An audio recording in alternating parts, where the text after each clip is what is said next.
Get another goal for the Saints to close it out. Maybe a bit of an own goal as well coming out there, but with the ball in that position with 1 second, and if you're University of Minnesota, that's not the spot you want to be in. That should be wrapping up the series. Yeah, again, I was just a little confused on why I needed to see the other side of the field. Yeah. Because CFN, I was like, okay, there's 4 seconds left. You're air dribbling the ball back high into your own corner with someone following you, and then your teammate as well is on 0 boost, so you would think you'd leave it, elect for maybe a clear, maybe Pi can wave dash over and just find a power clear, and then that'll set up your third, who was in St. Clair's corner, could have went off the wall, maybe a pre-flip into a shot, but I get it. It's asking for a lot. Yeah. Again, I was a little confused by that, but because they were all on pretty much nothing, 0 boost, and I believe Pi also had a Saints attacker pushing, trying to see if they could find a bump or a demo. It makes a little more sense now when I really break it down on why maybe the decision-making led to that process. Yeah. However, that being said, it was not going to be a chance to have you win the game more, because when you're forcing those high touches, it's just burning time off the clock. So, again, I don't know. A little bit of questionable decision-making there, in my opinion. But if we want to talk about questionable decision-making, I'm just going to go ahead and talk about what the Saints were doing all game. Because, guys, that was way closer than I'm sure you intended for. Talking about the players, I'm talking to Shuff. They got the job done. And to be fair, that is all that matters. That is all that matters. But I will say, they definitely had some gaps on defense. I feel like the rotations were just a little too slow. Sometimes they were awkward as well. I believe there was a double commit from Jazzy and Zai one time when the ball was just up and everyone was awkward. And Arju on the backboard was 0 boost, was left to defend, and it just wasn't the best case scenario. So as long as you sort these woes out in these earlier series before you face opponents like West Virginia, who I'm sure are making their run respectively through their own bracket, barring an upset. So Saints, hopefully they seem locked, but again, in a best of 3, it can really make any team, even the teams that are counted as down and out, can really light a fire under them, because if they cause that upset, that's the story of the week. Yeah. I mean, it absolutely is, because that is an absolute sell or a throw from teams who should be consistently breaking into your top 5. Absolutely. That's very well said by you, Patrick. But with all that being said, we're going to throw it over to a very, very short break. We'll be back with round 3 right after this.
Welcome back, Saints Nations. 20 seconds down, and here we go. It's going to be Durham up against Saints Green. I recognize this Durham roster of Jordan, Zocian, and it's going to be AC Pepper. So right now, St. Clair, they're looking to open things up quick.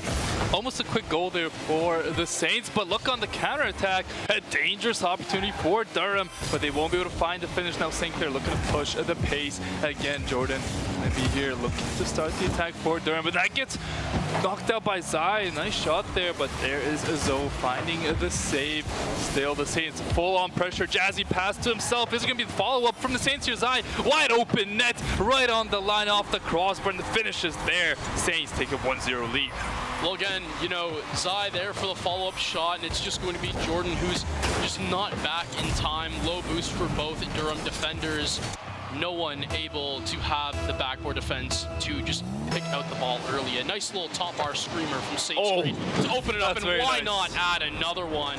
A great job there on the kill, and Zai on the cheat for the kickoff. Just going to slice that one through, no problem. Arju sets it up perfectly, and it's going to be the Saints up 2 very quickly. You love to see it if you're a fan of the Saints, and the players definitely going to be feeling good about themselves. Durham, the strongest team they faced today on paper, so should be a bit more of a challenge here for the Saints, but starting off 2-0, you're definitely going to be feeling good about yourself, and looks like the Saints are doing exactly that. Zai puts into the corner, and now it's going to be Durham maybe starting an attack of their own, but Arju is there for the touch. Zai going to look for a pass there, but it's going to be Jazzy helping him out, making sure nothing squeaks through.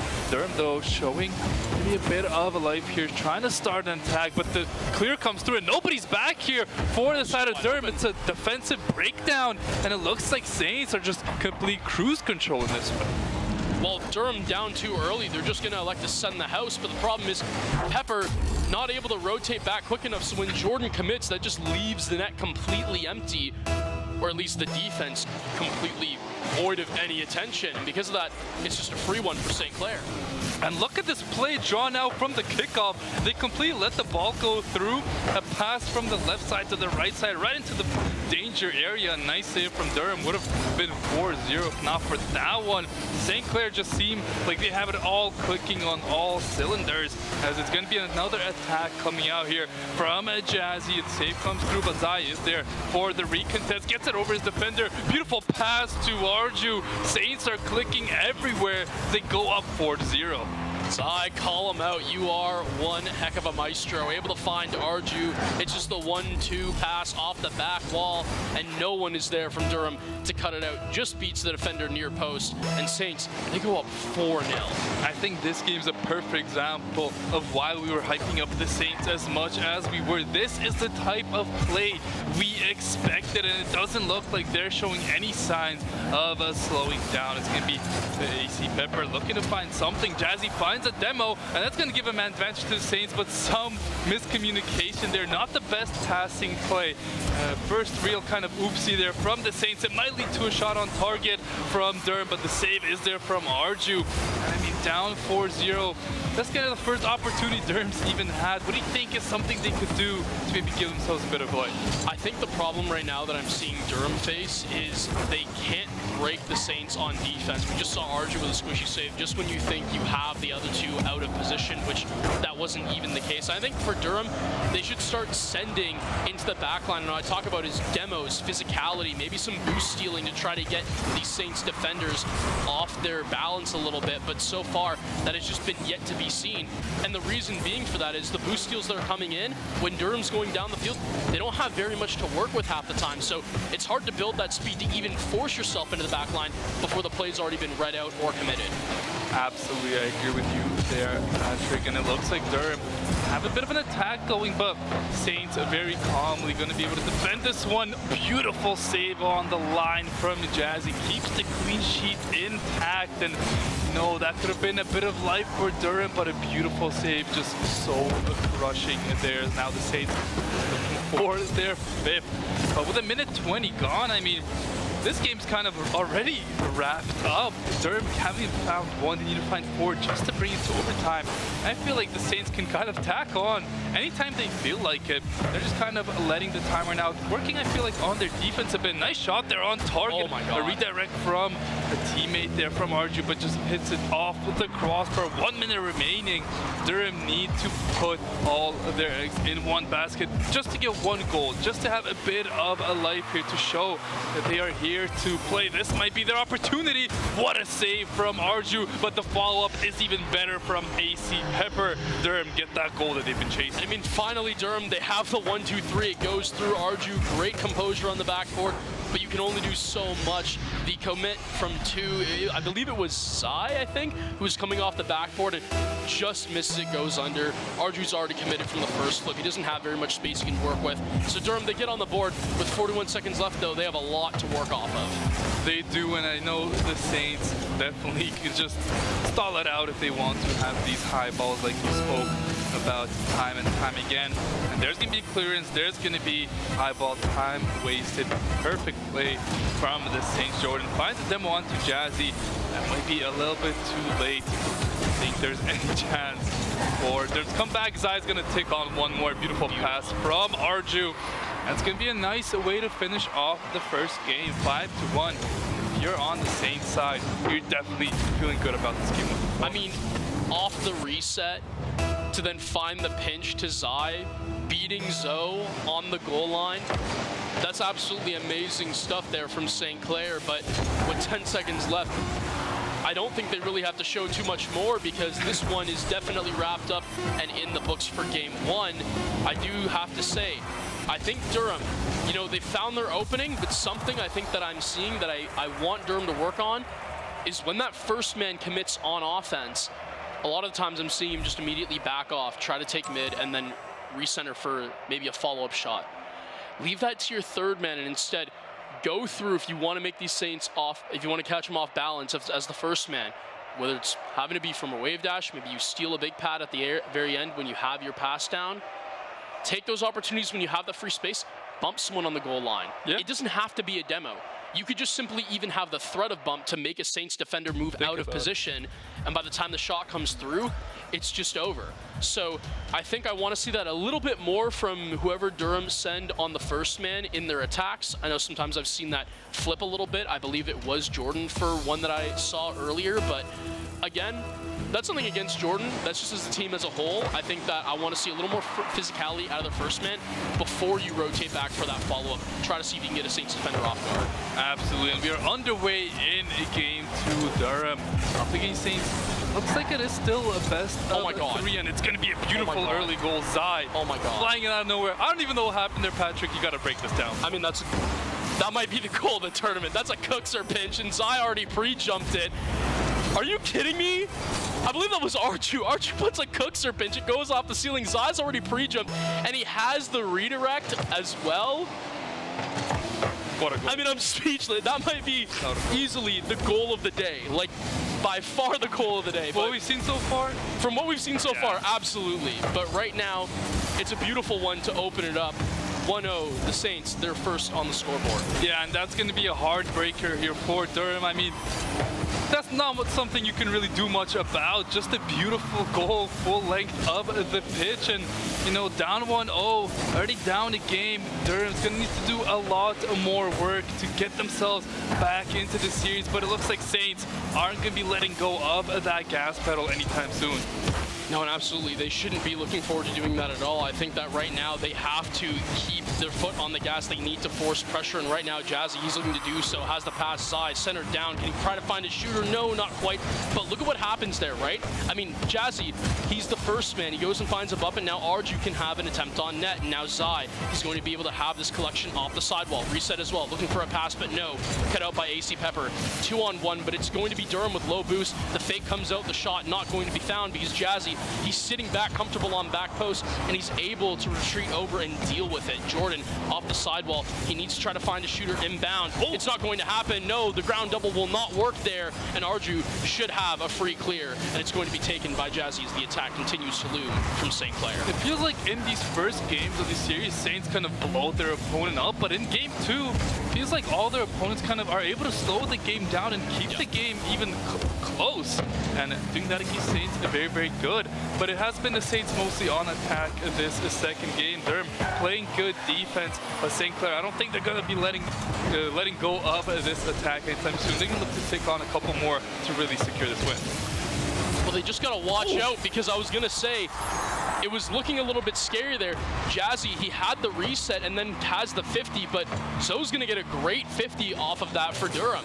And Arju's not there, so the shot just comes through, and it's amazing work. A beautiful one-on-one goal there by Jordan. I mean, St. Clair, you know, they looked so strong in that first game. They started game 2 off with an absolute bang, but since then, I feel like Durham has been playing very, very well, and St. Clair maybe struggling a little bit to get something going as Durham maybe have a read on how the Saints are playing. You know, looking at how the Saints were playing against Minnesota, I think that the Saints right now are definitely a team that play to what their opponents give them. They're not just going to go all out every time off the gate in terms of how do we just force our boring, or not boring goals, but our most clinical goals where we're not, you know, pre-jumping cooksters and trying to do team pinches. Right now, though, I will say Durham, it's kind of the same thing as Minnesota. They're contesting right now. They're kind of making the Saints pay a little bit early for going for these crazy plays. And right now, Arju, he's going to look to continue that. Off the ceiling, has the flip, looking for the pass. It's going to be Zai. Where's Jazzy? Should be the third shooter. The double tap attempt, but no one down. And that's where we get a little bit scary. Arju's having to cut back on defense. The net's open. A save from Jazzy as the shot just didn't have enough power, but they almost just squeaked by and almost gave up the lead and even the draw. Yeah, I mean, the Saints, their attacks are looking decent, but they just cannot put the ball in the goal, and it's leading to these very, very dangerous counterattacks for Durham, but looks like there's been a mistake made by Durham. Arju alongside, that's a goal that has to go in, but it's not gonna go in right off the post, and Saints showing maybe a bit of some weird signs here in the second game. They're just struggling after that beautiful opening goal. Well, it's tough. You can't have that going down. That has to be a goal 9 times out of 10. 10 out of 10. I mean, you could say 10 out of 10 too, yeah, when you think about it. But now, the double tap Jazzy, you can't miss those, but it's too low. Jordan with a free save, and all of a sudden, a 1v2 back on the defense. The shot comes through, it's near post, and it's going to sneak by because the Saints are too slow at rotating back to net. I called it out earlier. Zai, he's just going to get beat here near post. He's actually going to overcommit to the other side. You have a player pack post, you have the near post lockdown, but Zai just goes a little bit too far, and it's very costly. They give up the lead. And again, we were talking over the break. If Durham takes the game off of St. Clair, do I see that happening? Well, no, but it wouldn't surprise me. It'd definitely be a great showing of Durham. Yeah, and it is. And it definitely is so far, regardless of what happens in these next 45 seconds. Yeah, I mean, the Saints now need to put on the pressure. They've definitely let this one slip after the early lead, but it looks like Durham are looking for more. A nice save there from Jazzy. I mean, Saints, 30 seconds and counting. They need a goal desperately here. They do, and right now Arju's going to be the one to try to start it, but no, Pepper able to get the clear out over one as well. Has a free open lane, 5 boosts. You're probably just going to go for a fake or just a bump as well. That's perfect from the first man, just getting a little more physical. The pinch does come through, but look, Zoe on full boost has the tank, can look for the clear off the ceiling, but he has to beat the man. Just barely got the 50 off in time, and that would have definitely spelled disaster for a tie. But right now, Durham, they're hanging on. Can they force the upset right now? Zai trying to find a centering pass, and with these high touches, I just don't know if I can see overtime happening right now. Jazzy, where's the third? It's wide open! Bang! And Zai is going to be able to bring the Saints into overtime. I mean, Durham, they just kind of get lost on the defensive end. They double commit for a ball they have no chance of getting, and it's a wide open goal. That's a crucial goal there for the Saints, as it's going to be tied up at 2-2. We're heading into our first overtime of the day. Absolutely. It's a great play from Arju as well to just stall the defender so the save couldn't be made. But right now, that's not what people are thinking about. That's not what the players are thinking about. It's overtime. And for Durham, that's got to be a mental chalker. They've rotated too far back. It's almost an open net. The bump comes through. Zai, where's the shot? No. Cut out by Zoe. But right now, Saints, they have all the pressure. A deep ball, though, Jazzy. You just got to be careful. Force your own corner. Don't play it too rouge. And that's going to be a good job of the boost steal for Durham as well. So two parties get away with really what they both want. And right now, the shot coming through. It's really well driven, and Jordan absolutely makes the Saints pay. What a beautiful goal there from Jordan. Nobody near the ball. It's just a one-on-one right into the bottom right corner. And just like that, we have ourselves a series. We're tied up at 1 apiece, and Durham showing that they are not here just to show up. They're here to show out. And now, I think it's next game win. So a lot of pressure on this next game, and Saints, who were able to win the CRL Open last week, getting put under a lot of pressure in this series. Well, regardless on how you want to draw this one up, shout out to Durham. Yeah. I mean, honestly, giving us one heck of a series early. Looked like they were down and out from game 1, but no. Seems that their mental is right where it needs to be. They take game 2 off of the Saints, and like I said, you never know. It's amazing. Best of 3, anything can happen. Absolutely. And that just goes and shows you the proof is in the pudding of that statement. So, again, next game takes. It's quite a wild one, but yeah. Can you imagine the storyline? Durham, the fellow Canadian brethren, forcing the #1 team in CRL right now to go down into lowers this early on. You've taken a game off of prime top 16 main event RLCS talent in North America.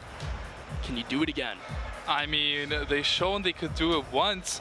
And you know, you said the Saints are very like momentum-based team. When things are going, they're going. When things aren't going, though, that's when there could be a bit of trouble. So it's not all smooth sailing for the Saints. What do you think is the main? Let's say you're the head coach here.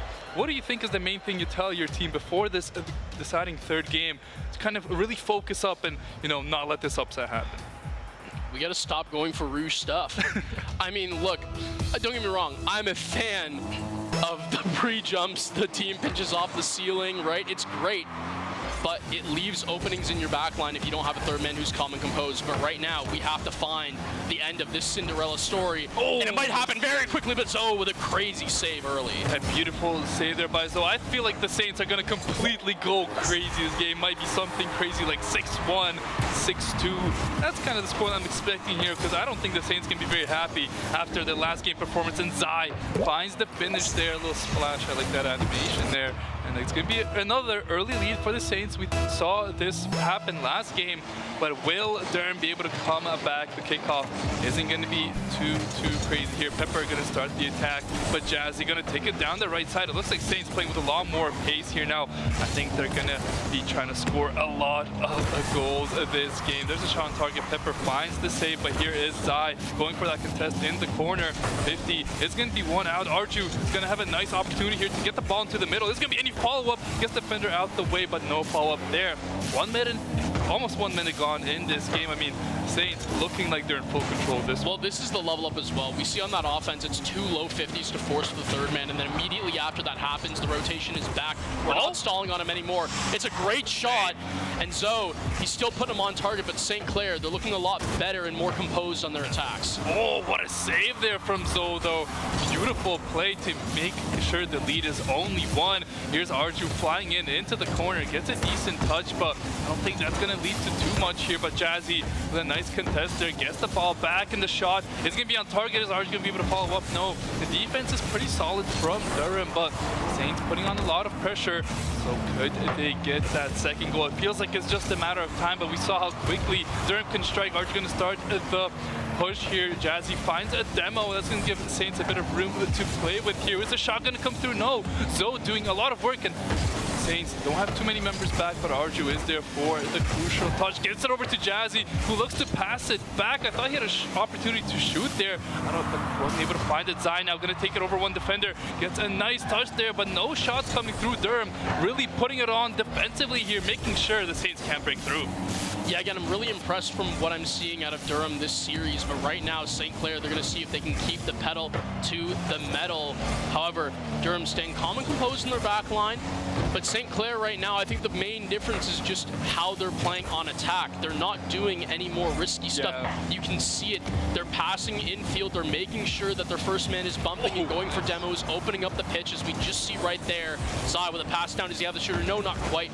But it is St. Clair who are cleaning up their attacks a whole lot more, going for more physical play. Absolutely, and there's a shot off the crossbar that falls there. I think Jazzy should be able to follow that one up. There is the second goal that that was so much needed. The fundamentals, that's what the Saints are doing right now, and their fundamentals are about as good as anybody. Yeah, no, it's a switch up, right? I mean, we see Arju going for demos. We're seeing the Saints really open up the pitch, going for bumps. They're opening up the field, and it's allowing for shot attempts to rain in for St. Clair.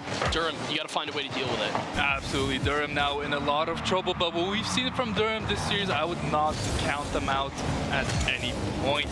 They could get a goal back, swing the momentum back in their favor, could be crucial to making their way to the next round, but it looks like Saints really turning it up a notch. Maybe should have been another goal there, but just off of the crossbar. A little bit off from Jazzy. Has 2 minutes left in this game. It's going to be Arju on the ball here. Gets it over to a teammate. Nice pass back down, but a nice clearance there from Durham. Their defense has been pretty good so far, I would say. St. Clair just having a bit better offense as now look to start another attack here. It's going to be Arju looking to leave it for a teammate who gets it into the corner. Jazzy puts it back into the middle. This is beautiful team play, but the final shot won't be there as Durham have a minute 30 left to find a couple goals. Well, they've got to cook, and they've got to cook fast. And right now, St. Clair, you're just trying to waste time and maybe try to see if you can find the nail in the coffin. A third one would definitely be enough. Yeah. But right now, Durham staying calm and composed. Jordan, a good job of clearing off the back.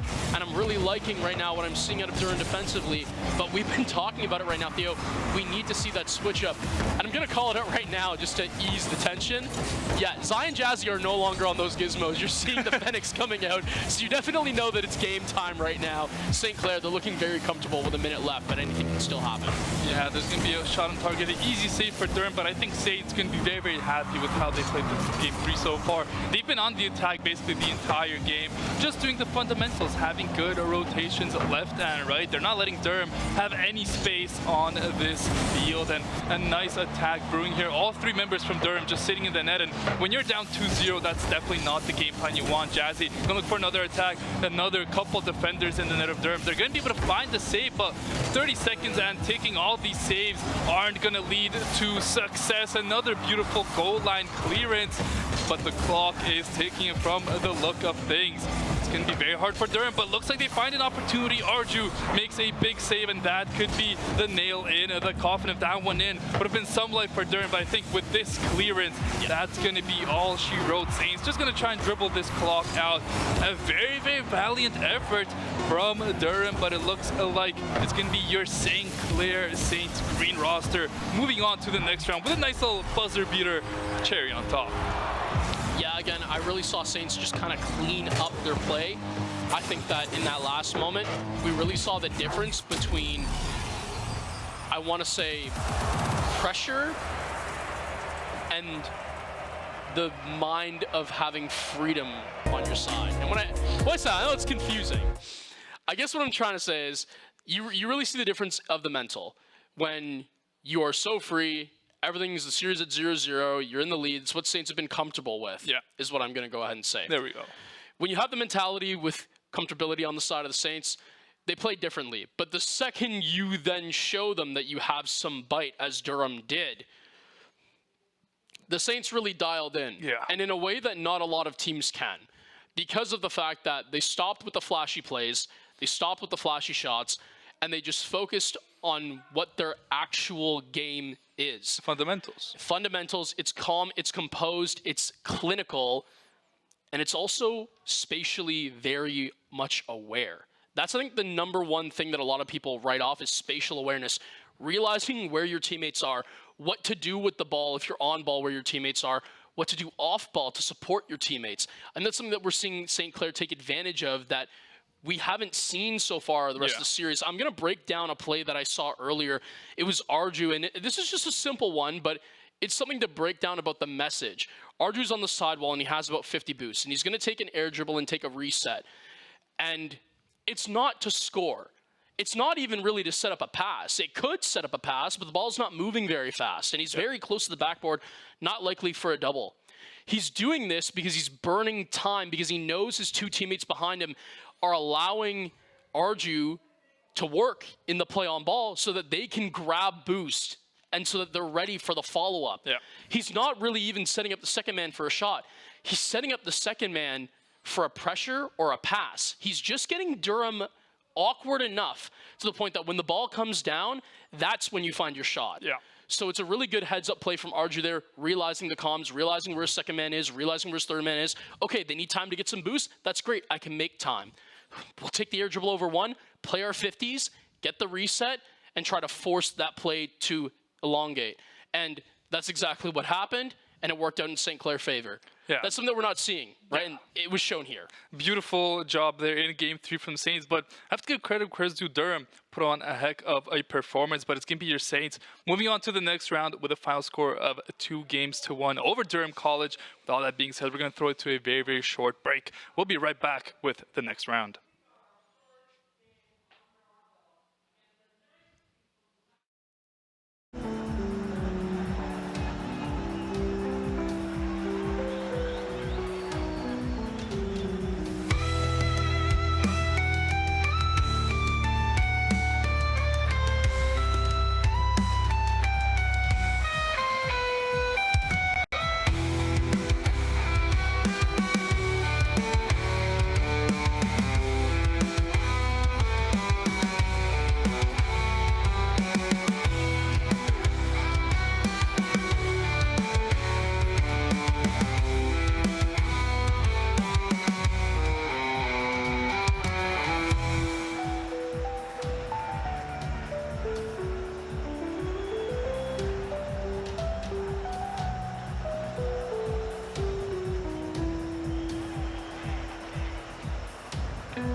Leading the charge, another shot on the net, some demos out, Christian, she finds Pipper, cannot find him, doesn't have enough boost, but Fabzo doesn't find the touch, he doesn't have the right positioning to get it, and as it leads to St. Clair sides yet again, 8 seconds down, no Mansion is in the air with the ball, but down to Kipper with 3 seconds. If this was me, I'd just kill it right now and send it to the next game.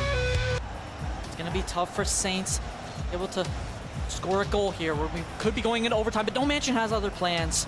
It's not able to get there. It's OT in our first match between Saints Gold and Illinois State University. Kipper up to the ball again from the ceiling, flip into it, double tap. No, he doesn't find it, but Fabzo is there for the saving grace shot. Hallelujah, praise the Lord. We've got our first game under our belt against the 9th seed from last Open, Illinois State. What a game. A great game, a fabulous opening match between these two powerhouses. Saints take it 5-4, a great comeback. The boys must be excited about that one. That was like, you couldn't ask for much more in a Rocket League match right there, Wyatt. Oh no, I mean, it checked all of my boxes. There were bumps, there were demos, there were amazing saves, there were amazing goals, and it wasn't like a 1-2 goal, it was 5 goals to 4. And on the top of it all, the cherry, we found overtime, my favorite word in Rocket League. Favorite word in any esport. It's a fantastic first match as we roll into the second one. Now off the kickoff, let's see if they can continue this rampage as Cosmic is going to get bumped out from Fabzo. It takes him a little bit more time to get onto the ball, leaving it for CG. The double tap, opening up the scoreboard. I mean, we saw it before, 9 seconds into the game. First goal goes to Illinois. A quick goal again from Illinois State. Where was that? Right at the end of last game. They could have used that from CG, but Illinois State taking an early 1-0 lead. Let's see how the Saints respond.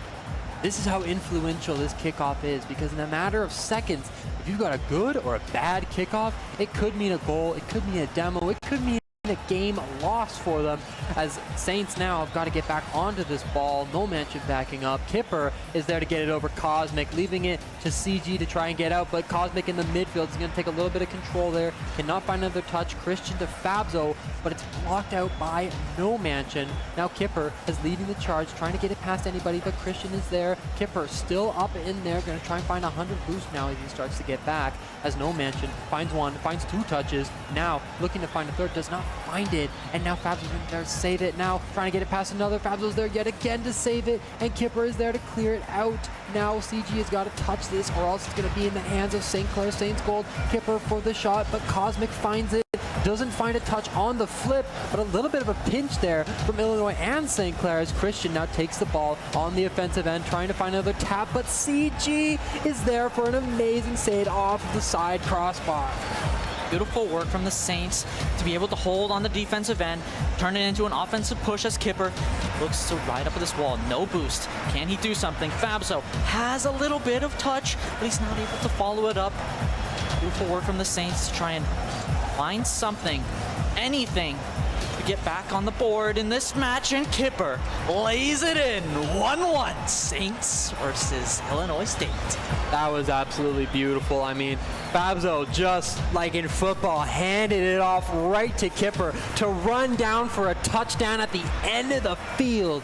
Tied up now, 3 minutes and 20 seconds left on the clock. There's still a lot of game to be played here, but it could mean the end of the road for now for Illinois if they lose this. And we could have a hefty bracket ahead of us.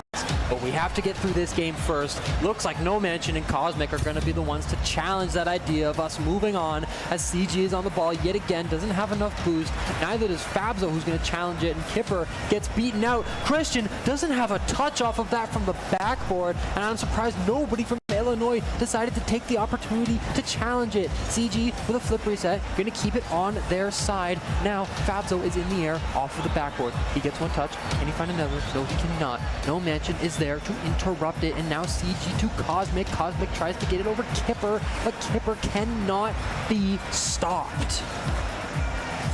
It's getting too tense here as Christian brings it into Illinois State's territory. CG, a nice save. Fabzo able to readjust. No Mansion in front of the net. In front of the net again. Beautiful goalie. Oh my goodness, a great goaltending play right there from No Mansion. The Saints try to take a lead. Fabzo onto Christian, into the corner, laying it up for Kipper, into the net. He can't find it. Cosmic is there. Fabzo onto Christian. This Saints offense is unrelenting against Illinois State. I love how they're just interrupting any passes or any ball movement that's going to go in the end of Illinois. They're keeping their control out of their hands, but it looks like CG's got something to say about it as he takes a little bit of control there out of Fabzo's hands. Now Kipper's got to clear this to the corner where No Mansion steals his boost. Now keeping on to the ball has to cause some chaos now, but cannot find anything, and Cosmic is going to find the ball yet again, trying to get a flip reset off of it, does not get it, and Kipper is on this ball yet again. He's going to find his teammate. No, he's not. He's beaten out by CG, and now for Cosmic to get it under Fabzo, trying to get it past Christian. He cannot be taken down. Now Kipper to CJ, trying to find someone. Can he find another player? No, he cannot. He doesn't find the goal either. And now Cosmic banging it off the backboard to where Fabzo is there, but No Mansion gets it past him. Cosmic and Christian just absolutely whiff the ball, and we have a minute left, and it's a tie game.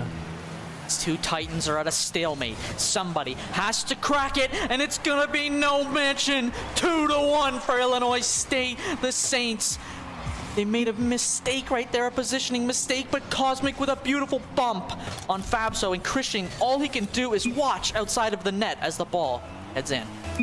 I want to see a game 3 here, and I think you at home also want to see a game 3. The more Rocket League, the merrier, but we've still got 50 seconds to play with, and the St. Clair Saints gold team are unrelentless as Kipper, trying to get it past CG, does not get it quite past him, still pops it up over him, but Cosmic is going to get it over 1, now leading on the ball, has to flip reset in stock, doesn't decide to use it, and leaves it for CG, but Fabzo is there to bang it out. Cosmic in the midfield, getting it back on their side. St. Clair Saints have to get it out of their side in the matter of seconds, or else this game is over for them as CG for the shot to Cosmic and gets the goal. 2 up and 22 seconds left. This seems like the door is closed for St. Clair. It looks pretty tough here. 22 seconds, 2 goals. The Saints really need to find a crack in this Illinois State defense. But right now, they have to win the kickoff first. Fabzo taking it up into his corner. He finds one flip. Can he find a reset? No, he's not. He's going to opt for the bump, but Cosmic is under him. And now trying to find another touch off of that, but no, CG is there to pick it up, swooping it right out from underneath him. He finds it in front of the net, but Kipper is there to defend it. 3 seconds ticking down. It is all over in this game for St. Clair. Nation, we got CRL open too, and here we go. It's Cumberland, it's St. Clair Green. Let's get straight into it. Knight, Polar, and Next going up against Jazzy, Arju, and Zai. And it is best of 5 for the first time today. Both teams can get 3 wins to move on to the next round. And both teams now at this point in the tournament are very, very warmed up, feeling good. So we should have a great series on our hands. And nothing too crazy going on. I mean, best of 5, best of 3, 2 completely different games. I mean, so much more to think about. There's an attack coming out from Cumberland to get a demo. There is a Jazzy for clearance. Seems like both teams kind of just feeling each other out, seeing what the other team wants to do. Nothing crazy going on in the first minute. There's going to be a shot on target. Zai finds the save. Now it's going to be Saints looking to put on a bit of pressure on Cumberland. Yeah, again, it's just kind of a fight for mid-control, but right now, Cumberland, you know this roster if you follow the CRL scene. Cumberland are very good roster in their own right. A lot of people do know the name Polar, so right now, it's going to be Cumberland who had the first attack, and they are playing this so calculated, but it's going to be cleared off by Jazzy. It should be a passive design, and that's going to be it. Can the double get happened? No. Not quite. I'd be stumbling over my words there. These attacks are going by so quickly. Yeah. And that's because right now you're really trying to catch both teams off guard. In this level of competition, Cumberland, they're a well-known team in CRL. They're going to have people back ready for shots no matter what you try to put on. So both teams, it's basically a race of speed in terms of how quickly can we get someone out of position and then transition over to converge onto a shot. And from what we've seen from the Saints, they've made a couple of mistakes here and there in the previous matches. This is a match and moving forward where you cannot have any mistakes because every single mistake will lead to disaster. And so far, so good. Neither team making any of those mistakes, so no goals found on either side. Both teams playing very solid Rocket League, but the attack's going to start here. Shot on target from Jazz, an easy save there from Next, and now it's going to be Knight starting the attack, but it looks like Zai's going to be the first to the ball there. Doesn't get the best starts there by Jazz. It takes it over his defender. Arju going to have a lot of space to work with the shots on target. The bump was just half a second too late, so the save was made by Next there. Still the Saints showing a bit of life here in this game 1, putting on a bit of pressure, but Cumberland playing very, very solid, not overextending and playing very, very solid defense. A bit of a double commit there, but they're able to get on top of it, so no further opportunity for the Saints here. 3 minutes already gone by and no goals. Not something we've seen too much today, but when it's two such good teams, that's not the craziest thing ever. So they're just waiting for the first team to really mess up position-wise, and this could be it. Arju, a very crucial 50 as it forced the ball into Zai's hands, and that's great because the Saints there, if that 50 doesn't go their way, they could be looking at a shot on target with nobody on their back post. And now working back onto the offense is Arju, but it's going to be a great job of Polar to cut it out. Right now, Cumberland, they're just trying to play keep away with a minute 45 left to go, trying to survive. Oh, there's a chance. Zai gets the shot on target. You can see him sneaking in there, and the defender had to go for the ball. The party was destroyed. I think that's a false message. I think Cumberland University just got destroyed. Beautiful goal there from Zai. Gives Saints a nice lead, and Saints can look to continue to ride this momentum and take this first game in the series. A decent kickoff right now from Cumberland. I was going to say, maybe they capitalize on that opportunity, but right now, St. Clair, they're up 1-0. They cannot afford to just let the lead slip away from their hands just like that. But if it's going to be anyone to do so, you think Cumberland, they have a pretty good shot of making it so. Absolutely. A minute 23 left. Arju going to just flip it up there, force out a pretty easy save, but both the ball in a dangerous position. It's all Cumberland on the defensive end, though. Able to get full control of this one. A nice 50 there. Coming out, double commit there from the Saints. Kind of messes up their positioning a little bit, but Zai gets a nice touch. Switches the play to the other side. Arju is the first one there, and Saints might have a bit of an attack. A little bump comes a little bit too late. Saints need to get back. Here's a nice attack from Cumberland. Perfect defense from Jazzy. 1-on-2 situation. Able to stop the attack in its tracks, and the defense from the Saints has been spectacular so far this game. Doesn't feel like they've ever been in real big danger other than maybe 1 or 2 times, and even when they have been, the crucial saves came out when needed.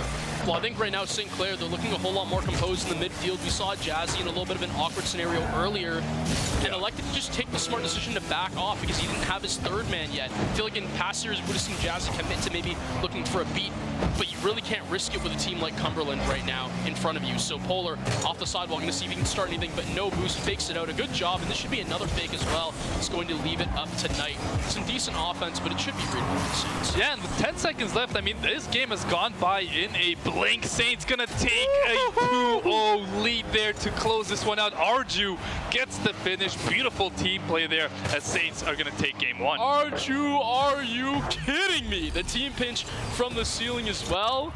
Absolutely disgusting stuff from Saints Green, but they have their nail in the coffin, barring a kickoff goal, which so far does not seem like it's going to happen. No. Didn't want to cast a cursor just yet, but it should be killed and put down.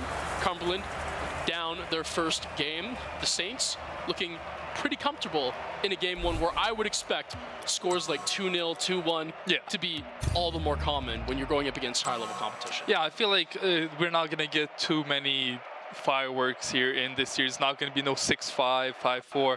I think it's going to be pretty low scoring because these teams are just so good. These mistakes happen so often. And I feel like the Saints' goals didn't really come off mistakes. It was just great offensive play. They were able to get in the right position at the right time, get the nice finish, and I think that was the key to them taking this game. But we're heading right back into game 2 where Saints will take a 2-0 lead in the series. I think sometimes a lot of people, they really sort of write off the fact that, yes, against high-tier competition, you're not going to get away with too many hero plays, but we saw Arju connect with, I believe it was Jazzy on one of them. Yeah. And sometimes, you know what? When enemy teams aren't expecting it, yeah, you can draw it out. A lot of the times when players of higher caliber or higher skill level see a play like that developing, sometimes they wait for it to happen. Right now, St. Clair, they're waiting to score, and they have a good offense starting off early. Yeah, absolutely. I mean, they've started the second game very well, and Jazzy putting on a lot of pressure.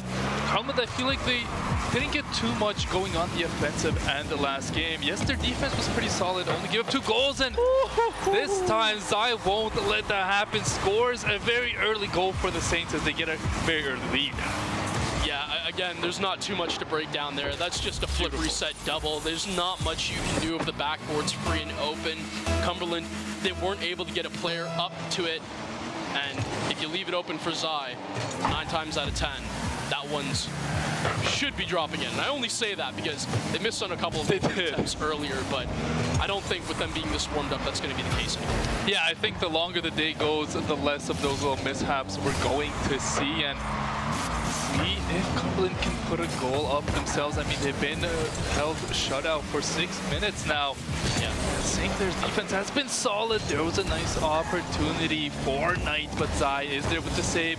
Finally, some life here for Cumberland University, showing a bit of attacking prowess, but Saint, they're on defense, easily gonna dispose off that one as they look to double their lead. Yeah, again, the ground pinch not fast enough, but now Cumberland, they're back on the attacking side. What I'm a little scared of, though, is their players are getting a little low boost. If Polar doesn't get that chow there and he gets bumped out instead, that ball gets left down for Jazzy, that could have been kind of dangerous, but the delay is just able to let Cumberland get back on side. They stay composed, they're able to fight back on the defense. But for right now, it seems like the ball has been in the orange half for a little more of the last minute recently. Yeah. Arju, trying to start the playoff, is going to see if he can find any difference to that statement, but so far, it's going to have to be left to be seen. Yeah, absolutely. I mean, Cumberland trying to get something going, put on a bit of pressure, but could not find the goal. And now there's a good opportunity for the Saints. There's Zai flying in, maybe gonna hold it back for a teammate. No, Polar is there. A very crucial touch, which definitely stopped a goal. Counter-attack gonna be started off here by Cumberland. Can they get anything going? There's a demo onto Arju next in the beautiful position. This could be a chance for Cumberland. Just an unfortunate touch there. I feel like that's an opportunity you want back if you're Cumberland. Could have definitely been a goal scored on that attack, but it's going to be the Saints back in control, and it looks like a lot of space to work with. Zai going to pass it down to a teammate, and there's Jazzy with the finish. Saints go up 2-0. Well, you don't draw him up usually any better than that. Zai off the ceiling, elects to use the pass to flick the ball back down to Jazzy, who's already pre-jumped, already up, already ready, and beats the Cumberland defender. 1, 2, 3 of them to the back of the net. Not very much that you can do there. A great shot by Zai, and right now, or sorry, great pass by Zai, great shot by Jazzy, and right now, Saints, they might run away with it right now if they're not careful inside of Cumberland to really watch out for some of these plays developing. Yeah, I feel like Cumberland might be getting frustrated a little bit. They've gone 8 minutes now without a goal, and you know, when you're winning all day, when you're on cruise control, and you go up against a team like the Saints, you cannot put the goal in the net. It becomes very mentally tough. You just say, guys, what do we do? Patrick, if you're on the side of Cumberland, what do you do? Well, it's hard because I've been seeing Cumberland utilize the fact that their first man is getting physical.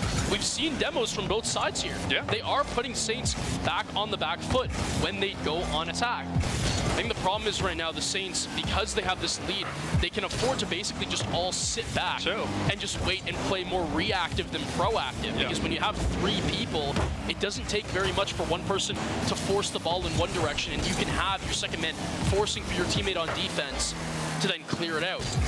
Then forces Saints to have to make plays on offense, but you don't really have to overcommit too much when you have that 2-goal lead. Absolutely, I have to agree with you there, Patrick. The Saints definitely in full control of this one. I think the main thing they should look to do here is not give up a goal. Don't give Cumberland any momentum to work with. Just keep them here, keep them in this goalless drought. As 1 minute away from this match ending, there's a demo on to Arju coming out. Jazzy going a bit too far, has no boost, forced to back up. There's a shot off the crossbar, and there is Polar. That bit of a life for the Saints. As you said, Polar, kind of the best well-known name here on Cumberland, makes the play seemingly out of nothing. I mean, again, I know all 3 of these guys, right? I mean, they're recognizable names in the scene. Polar is recognizable because he was one of the first people I really casted for when going into my first cast for Saints Gaming. But then again, you know, all 3 of these players have the caliber to get it done. They have the mechs to get it done.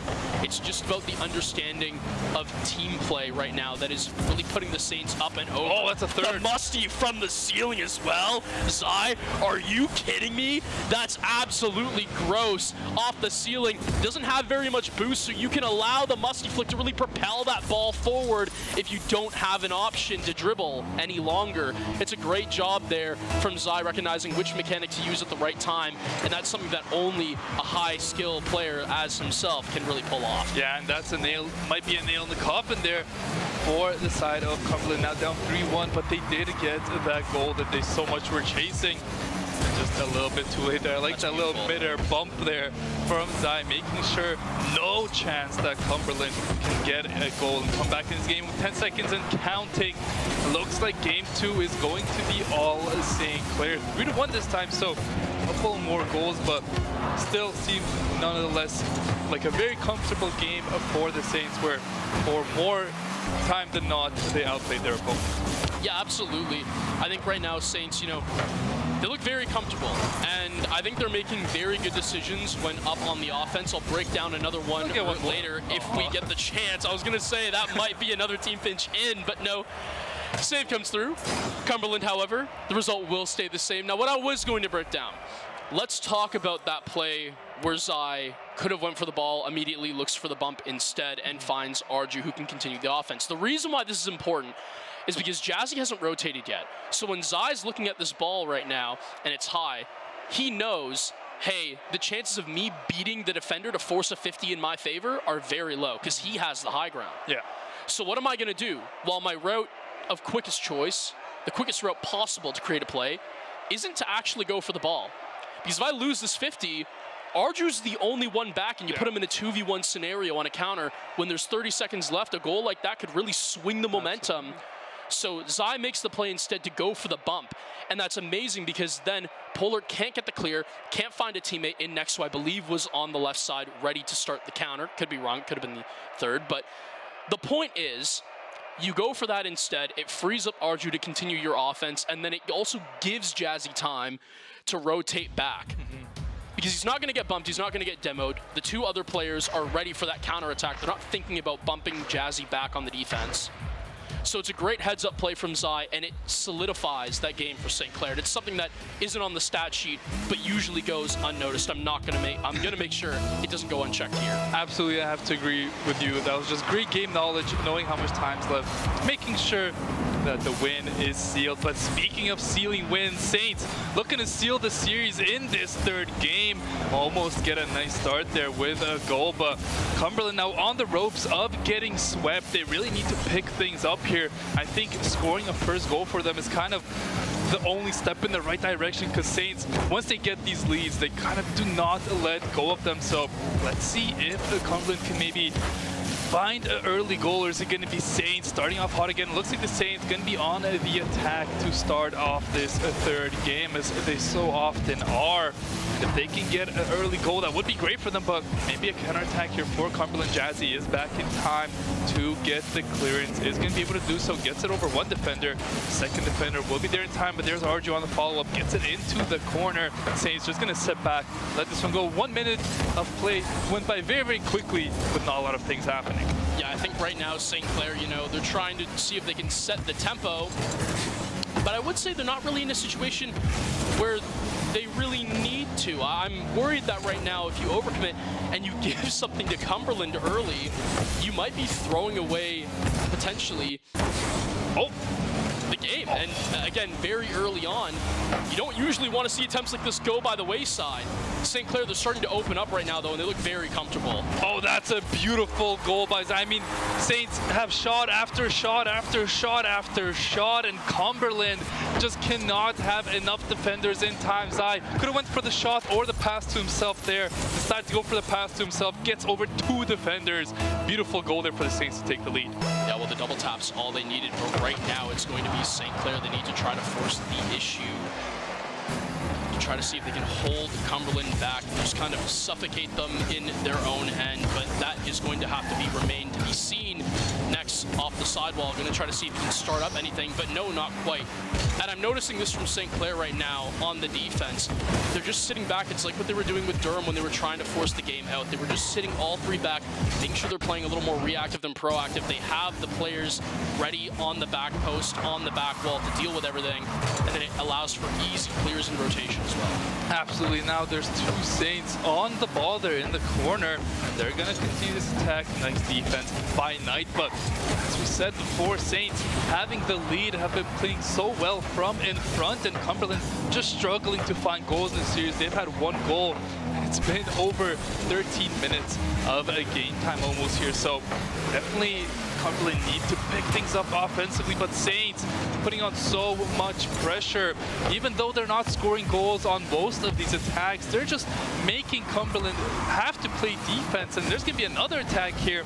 And when you're playing defense, it's hard to start an attack, because it's going to be Knight finally getting a bit of space here, but the defense is great from the Saints still. Polar has a good amount of room to work with. Zai finds the initial save. Can the Saints get rid of this one? Yes, it's going to be Arju getting rid of that one. 2 minutes to go between the Saints and moving moving on to the next round, to the winners finals. Yeah. That's exactly where they want to be. Cumberland have all of the pressure now. They need to find something desperately, and now might be the chance. Polar has a shot there on target. Jazzy's able to find a save and clear that one out. Minute 45 and ticking. Cumberland trying to get a goal badly. Well, they have to cause the issue, and they need to do it right now. The fake underneath, and it's going to be the wave dash that almost finds the shot, but no. These are really good attacks, and Polar, I even saw one earlier where he just delayed it out past the Saints defender to force the pass underneath. But right now, Cumberland, they're being suffocated. How much longer can St. Clair hold out? Because now attacks are starting to really drown out. We're seeing shots go in. We're seeing them drop. And Polar from the ceiling is going to make the temperature freeze as he puts St. Clair on ice. 1-1. Much needed goal there for Cumberland, and Polar yet again being the goal scorer here for Cumberland. Now minute 20, the tables might have flipped. Still Saints very, very close to moving on. Just need to win this game. Cumberland, they win this one, they put themselves on a track for a reverse sweep. Arjo gonna be the one to start the attack here. Gets it over his defender, but bump isn't there in time. Jazzy though gonna restart this attack. Good defense from the side of Cumberland, but is it good enough? Yes, it's going to be Knight gonna be the one to start this attack now. The Saints looking a bit discombobulated on the defensive end, but there is going to be Zai. That there's a demo onto next as well. That's going to give Saints a lot of place to work with, and it's going to be a dangerous pass right in front of the net. Knight able to find the save there. Zai is going to be first to the ball. Just decides to go for a reset. All three Saints back as Arju gets it over to Zai in the air, who gets the touch over the defender. Ball is right in front of the net. Polar completely whiffs on that one, but nobody's there to follow up from the Saints. That was an opportunity you have to take advantage of if you're the Saints, and instead, the other way go Cumberland. Cumberland is on fire right now. The miss, and it's actually going to cause Jazzy to have to react a little too quickly. Next, he has no boost, so what's the best decision to make? Ground pinch, and it's an absolutely fast one. It rips into the bottom corner and puts Cumberland ahead. And now a bit of life here for Cumberland, up to 1, on track to win this game. Now as they've been able to overcome the Saints' early lead and take the advantage. Maybe one more chance here for the Saints, but it looks like Cumberland don't even want to allow that attack to happen. We've seen a buzzer beater already happen for the Saints today, once to push it to overtime. They're going to look to do it again here. Jazzy has to win this 50, but doesn't look like it's going to go their way. The clear is there for Cumberland, and Saints have one final shot at it. The ball cannot touch down. It cannot be spiked, but that's exactly what's going to happen. It's going to be Cumberland taking their first game of the series.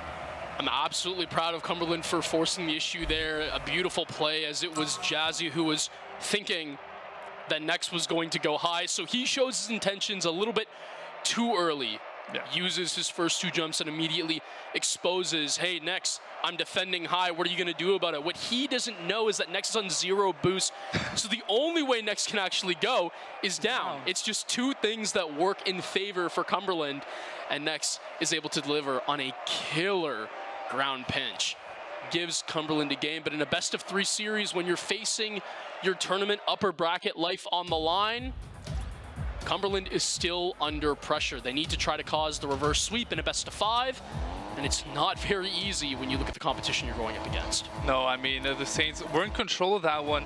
Kind of a couple goals that came out of nowhere for Cumberland, and very good counter-attacking goals. I think if you're the Saints, that's something you can't let happen, where like that second goal we saw, it was a misplay from Cumberland that led to a very easy opportunity. Kind of, I think Saints didn't expect that to happen, so expect the unexpected, I guess. But it's gonna be Saints expecting to score the first goal here. A nice defense there from Cumberland as Jazzy gonna look to start the attack here for the Saints. There is Zai flying through the air. No real opportunity just yet. Well, think about St. Clair right now. They need to get flashy. They need to set the tempo, and they need to do it quick. They need to make sure that at the same time, they don't allow Cumberland to get into this match. Should be a free shot for Polar. And there it is. And it's an absolute slot down to the bottom right. Polar, he's been able to deliver time and time again, and he does so to put Cumberland up 1-0. A beautiful shot right into the bottom corner. Impossible to save, and just out of nowhere again, just an easy pass into the open field and a beautiful shot by Polar. Saints looking a little bit shaken up after losing that last game. For the first time this series, it's going to be Cumberland who are the first goal scorers. They put themselves on great track to pull off the reverse sweep. well, now you got to answer back, and it's going to be Knight who tries to actually force the issue back onto St. Clair. A good jump to the late time and almost has the free shot, but now St. Clair going down the field. Jazzy the flick trying to find Arju, but not quite. And now Zai all alone in the backfield. Forces early. He knows Jazzy's back, but can he defend the double tap? Yes, just barely squeaks by. Cumberland, they're looking more dangerous as this game goes on. St. Clair, you got to make them uncomfortable at some point, but right now it's just not happening. Zai, the clear back out. Jazzy in the midfield has to try to force an issue, and he's going to do just that. A good demo as it at least ices the floor and lets Zai have some free ground. The beat, maybe the dunk, no. Polar with a clear, crucial 50. The pass back to midfield, but next has control. Low 50 from Jazzy, and that should set up Zai, but it's a good touch from Knight to keep the ball grounded. Absolutely, and it feels like the Saints just don't have anything going for themselves. After that first goal last game, it feels like all of their game plan has just not been working out, and Cumberland have definitely been outplaying them for the last 7 or 8 minutes of Rocket League here. They have this 1-0 lead here, so feeling very good about this reverse sweep if you're a fan of Cumberland, but still, anything can happen. 3 minutes to go. Definitely do not expect the Saints to go down without a fight, but they just cannot seem to get anything going. Every 50 is going Cumberland's way, and it's just very hard for the Saints now. You need to stay focused, stay true to your game plan, and keep going until you find a goal. We very well might see that right now as we see the pass from the ceiling, but it doesn't end up getting found. And right now, Next is going to try to force the offense. Zai with a clear touch out to Jazzy, and now dribbling through, has Arju to his back, so we can elect to try to play a 50 or play it slow, but no, instead gets beat. Polar with a great heads-up play, able to just clear that ball down, and again, Arju with 0 boost has to make a play. It's going to be the RC reset into the Musty flick, but it's not going to create any space. Polar with a little bit of a rouge ball, and that's going to work against Cumberland. What? You don't see it happen very often. That's bad. But even at this level, mistakes can be made. I mean, Polar, you just gave a free one up. I mean, Polar, who has been playing so well for Cumberland, that's a mistake. Saints couldn't get anything going. Such a mental chalker. They could not get anything going their way, and they just get a free goal out of nowhere. But Polar gonna answer right back. He does not care. He gave up a goal. He just likes to score many goals. One in his net, one in the other net. No problem for Polar. Hey, you know what? To get yourself out of a defensive woe, what do? You shoot, you shoot, you shoot, and you hope one drops. Making up for his mistake, gets Cumberland back into the lead early with 2 minutes left to go. It's an issue they don't have to worry about being tied up against now. But Zai creating space, reset over one, but no, just barely blocked out by Knight. The Saints, they need to force pressure. Arju, can he find the bump? No, not quite. And it's going to be the offense of St. Clair that has to wait just a little bit longer. And Cumberland's defense, other than that one mistake, has been very, very solid. St. Clair haven't really got too many dangerous opportunities at all, and it's just a great job from Cumberland these last 2 games. They've really turned it up a notch, and they're showing they can compete with the best of the best. But now, maybe Saints gonna try and find a goal. A beautiful pass from Arju to Zai.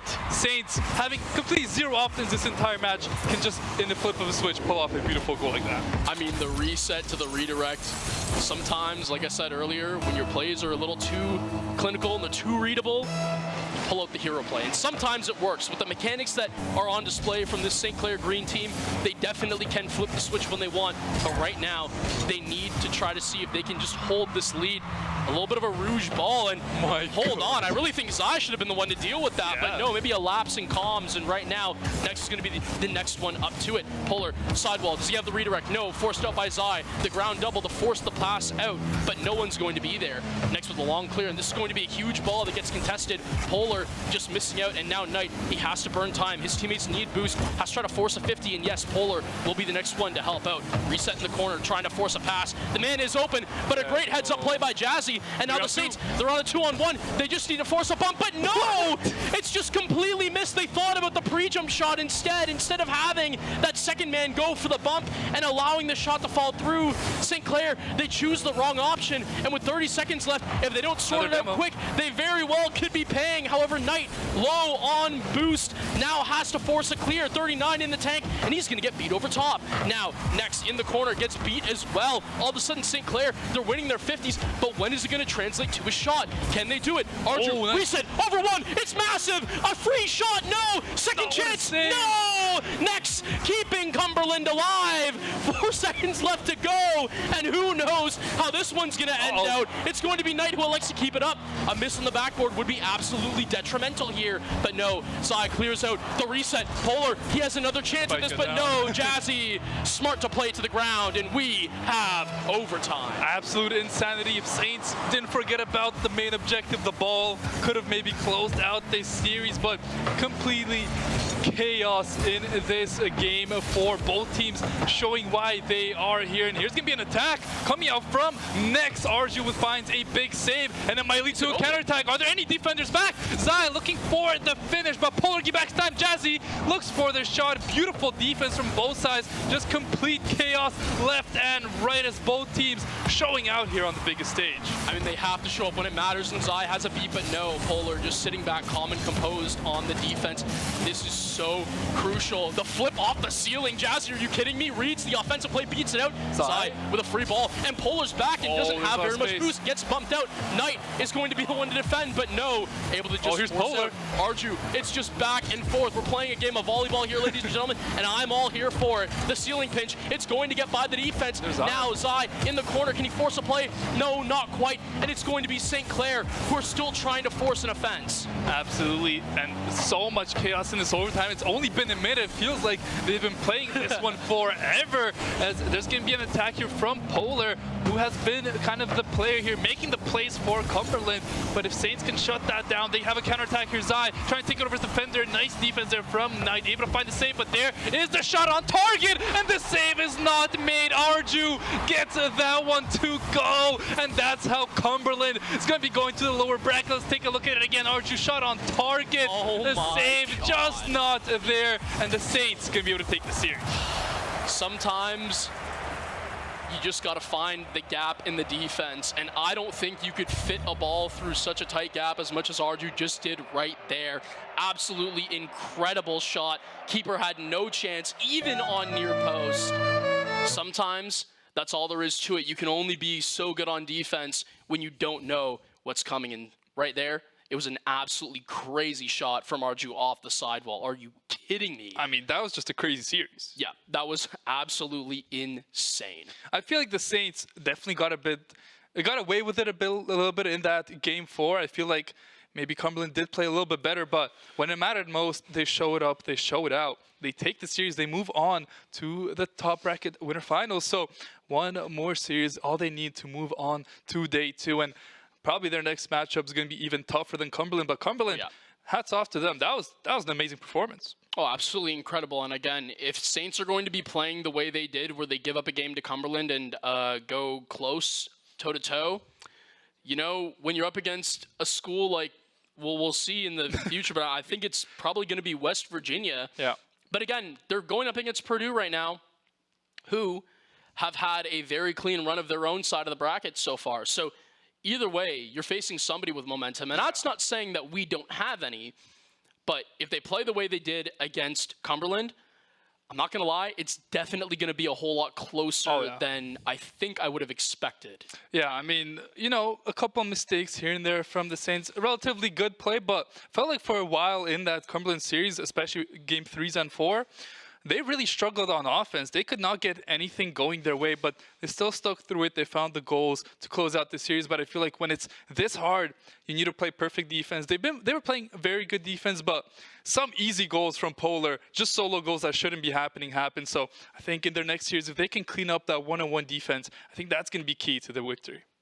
Absolutely. There's no other way to say it, but right now we're going to have a small break, and when we come back, it's going to be your day 1 winner finals. St. Clair Green going up against one of West Virginia or Purdue Gold. We will get back to the action after a short break.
Welcome back, Saints, to our winners final. Winner goes to game 2. Oh my gosh, I did it again. Day 2. Loser gets sent down to lowers. I said that was a joke. That's pretty funny. We have a little bit of a run-on joke where sometimes I mess that up, but it happened again. It did happen. You know what? I'm happy. Hey. That's the vibe, and right now, that's going to be what both teams need. St. Clair Green going up against West Virginia. Absolutely good vibes. Only it looks like Saints looking to start off with some good vibes. A nice starting attack for them. The defense is there for West Virginia. Just for anyone wondering, it is a best of 5. The team that wins goes through to day 2. The team that loses is going to be in the losers final, which is going to be played way later on today. These are two very, very strong teams, very capable of taking each other down. Obviously, Saints can be slight favorites, but after that goal from West Virginia, things might be turning around. Well, they're looking a bit ropey so far on defense. It's Sai right there who tries to get the beat, and Tool is immediately back, forcing for the touch. Able to find the first goal, a slot early, and West Virginia, they lead 1-0.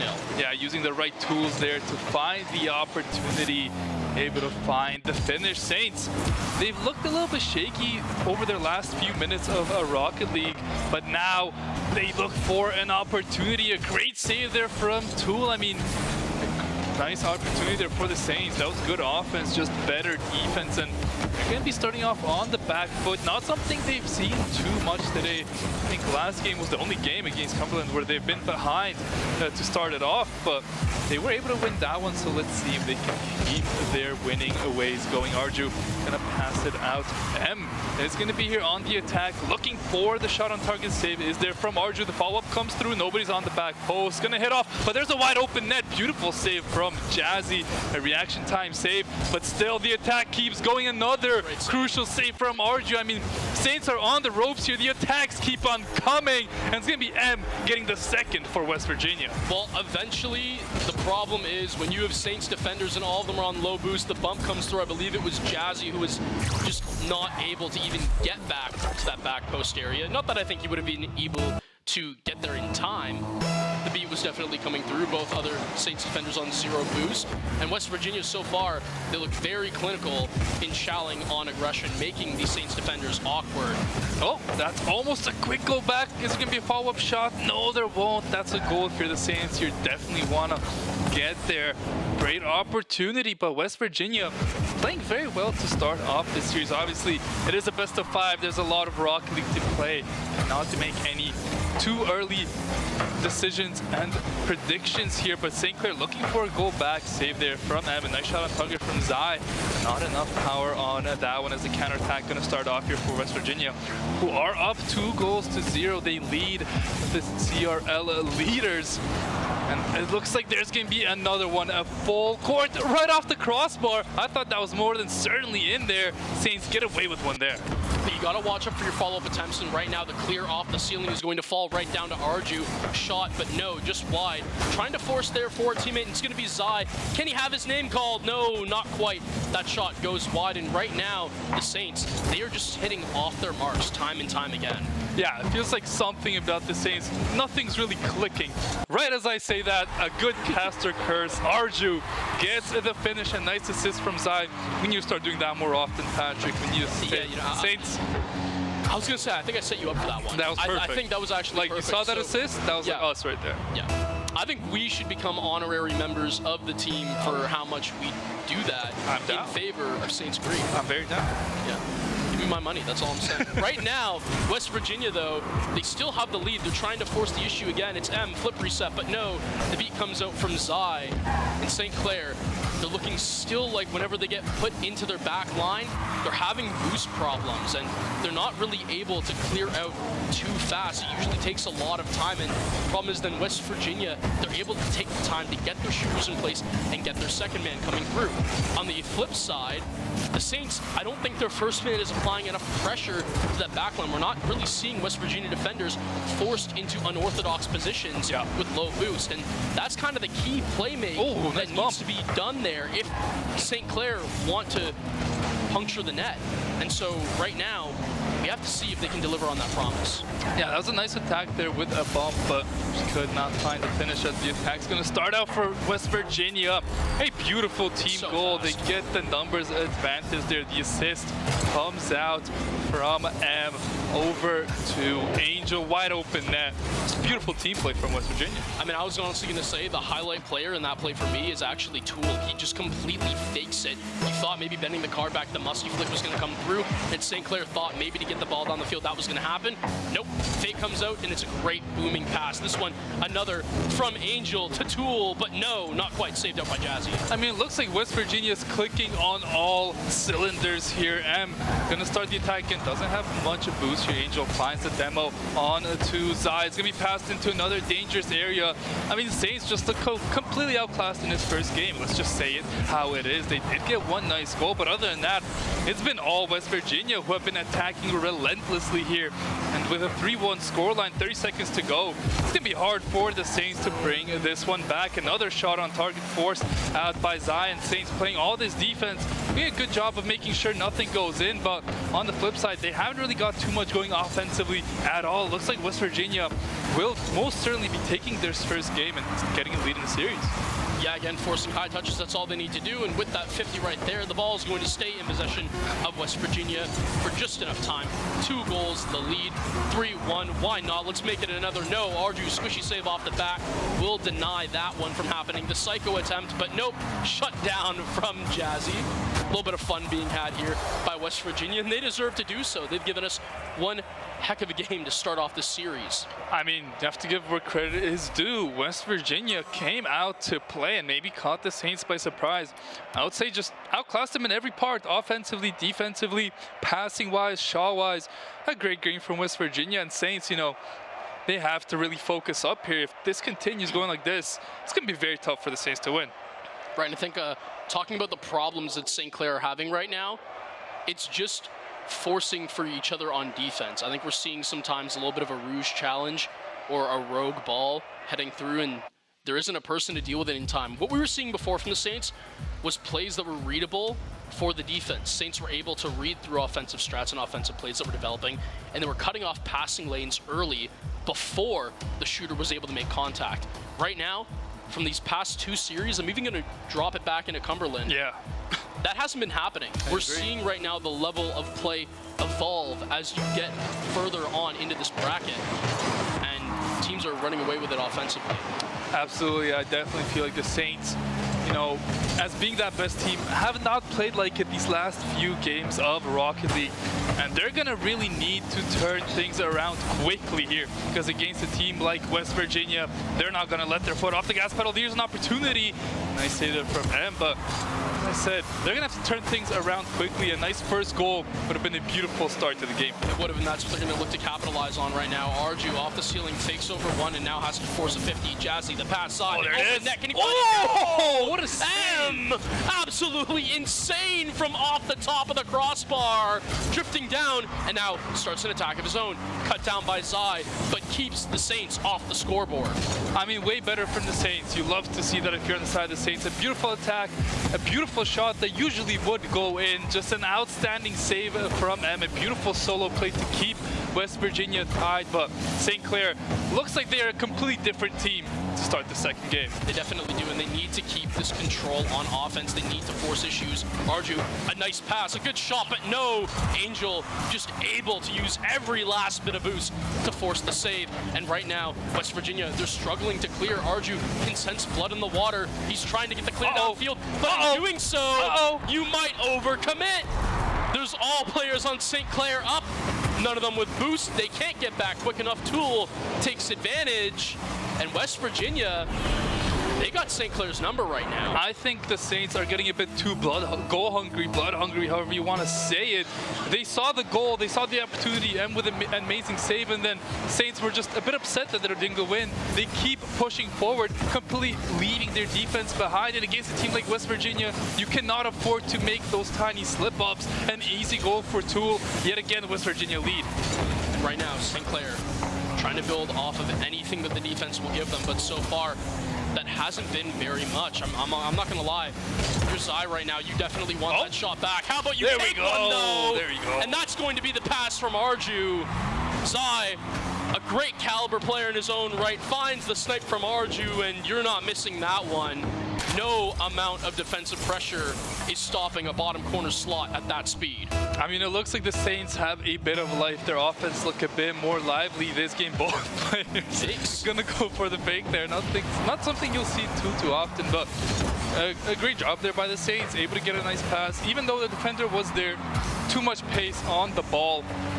Now we have a brand new game with 3 minutes to go. Well, if you have 2 fakes and no cheats, it's going to leave with 2 players in the back with a whole lot of boosts. So right now, you should see some counter-attacking plays and big plays made on mechanics because those players have boosts to make it work. But right now, as that gets drained out, it's going to be West Virginia in the corner. They have nothing for M, and now Zai, he gets the ceiling pinch to clear out. Arju, solo play. It's going to have to be Tool that has to contest. Gets a good 50 though, and for now, keeps West Virginia safe. Has to find the clear, and so far, St. Clair, they're putting up pressure all of a sudden. It's Zai in the corner. Over one is Angel. Has the pass. Jazzy, no. The save forced out. West Virginia, they stay alive.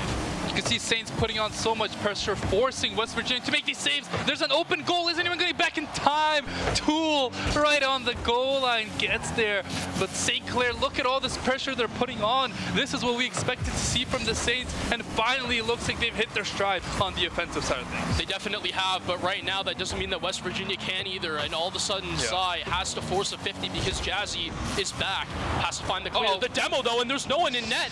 No, it's going to be Zai, but he's getting bumped away by M just barely. The pass downfield, the shot, no!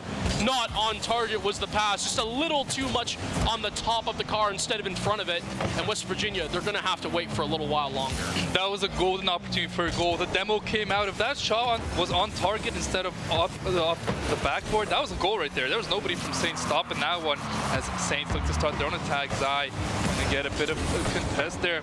Nothing brewing here for the Saints. There's only 1:20 left. I mean, it is a 1-1 game. No matter how it looks, the next goal could be the decider.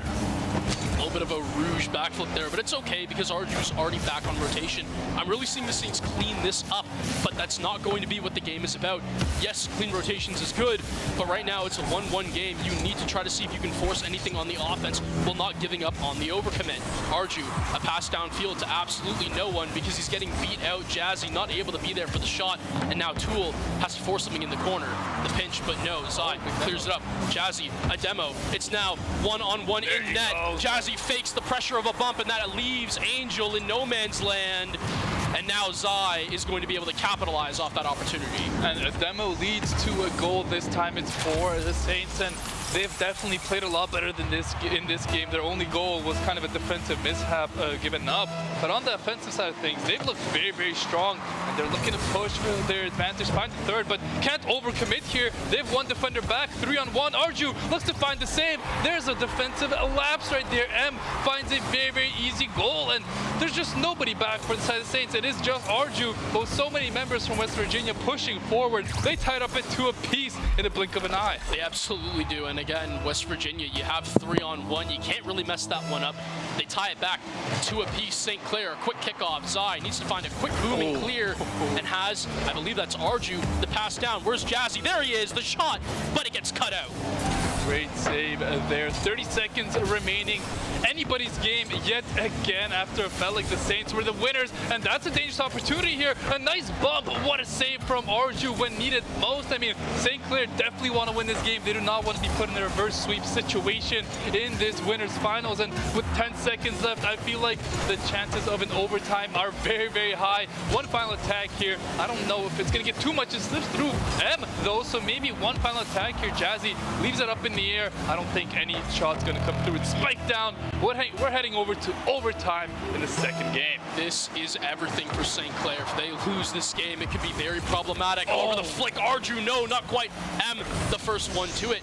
Zai gets beat off the backboard, and all of a sudden, St. Clair, Jazzy, needs to make sure he has a nice touch over to Arju. The clear comes down, Zai, the pass. Where's the shooter? It's Arju. He's going to take it slow, but Jazzy committed a little too far. This is really awkward. Zai, you got to find the squishy save. The clear can't happen. He was on low boost, and Tool plays for the miss, and his play pays off. A beautiful goal there by Tulin.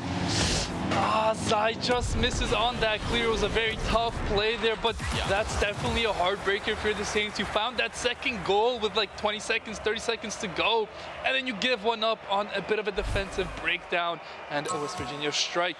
Now they go up 2-0 in the series. Saints on tight ropes here. If they lose one more game, they're going to be sent down to the losers bracket. And I think for St. Clair right now, giving up that second game means the world. To have to reverse sweep against West Virginia. I said it earlier, West Virginia, did I expect them to beat St. Clair Green? No, probably not. However, this is not a team that can be meddled with. They cannot be joked with. They are a top 8 contender for CRL. And at that point, everybody has a name from here on out. Right now, Angel, Tool, they're doing so good to make sure that they can keep St. Clair on the back foot, and they are really getting the Saints awkward on defense. And that's the real game changer here. Yeah, absolutely. I must agree with you. Like Saints, I would say they played very well in that second game for most of the game, but like we spoke about, against these best teams, 1 or 2 mistakes could be the entire game, and we saw one mistake lead to overtime, another kind of defensive mishap led to the overtime winner, and another defensive lapse here could have led to an early goal for West Virginia, but the defense is there in time still. Tool tries to get it up. Zai is there in time. Saints need a goal here and looking for it. There it is. Arju finds the opening one. Beautiful start for the Saints as they look to start the reverse sweep. Well, finally they start the game off right. It's going to be Arju. The pass gets found out down, and there is no one from West Virginia to contest. Saints up 1-0, but they have a mountain to climb. Yeah, still a lot of work to do. I mean, I think West Virginia just got a bit too excited there on that attack. They're expecting a goal there, trying to really put the nail in the coffin of the Saints here now, but they're getting way too aggressive. Their net's left wide open again. St. Clair just going to get another free goal, and this is just a complete collapse from West Virginia's side. No defenders back again. St. Clair will very happily take these first 2 goals as just a perfect start for a reverse sweep. I'm not usually one to critique players all that harshly, but I don't really know why Tool doesn't just turn around there. He's definitely clearly beat, unless maybe he just looks a different way. What? I'll tell you about beating people, though, is what M is going to do. He beats the man in the corner. Is Jazzy not able to find the save? A little bit awkward, and honestly, a pixel perfect double. Just a good read overall. M on the pre-flip is able to give West Virginia some life. Beautiful play there by M. You cannot get mad at that one. Just one-on-one, was able to get around the defender. That is a very tough finish. It looked easy. That is a very, very tough play to make. 4 minutes to go. We already have 3 goals. This is going to be a high-scoring game, you would think, but we've seen time and time again games like these just kind of die down and the goals really stop. So let's see which team can put on the next nail here in this game. It's going to be West Virginia on that attack. The Saints looking to start off. Nice demo there by Zai, but no finish from Jazzy. West Virginia looking to hold on. Not allow another goal. Tool wins that 50. All the Saints are pushed forward. I mean, off the crossbar there, Zai. If that went in, that would have been a beautiful goal. But now the counterattack is here for West Virginia. The defense gets back in time. Zai just in time is there. I feel like Saints maybe overcommitted on that attack there, but if it ended with a goal, would have been good. And there's another shot on target from Zai. Angel finds the save. This is a very, very high-paced game. Nothing like we've seen in the first 2. If you want to count them up, I think Zai definitely has the most shots in this tournament so far for St. Clair.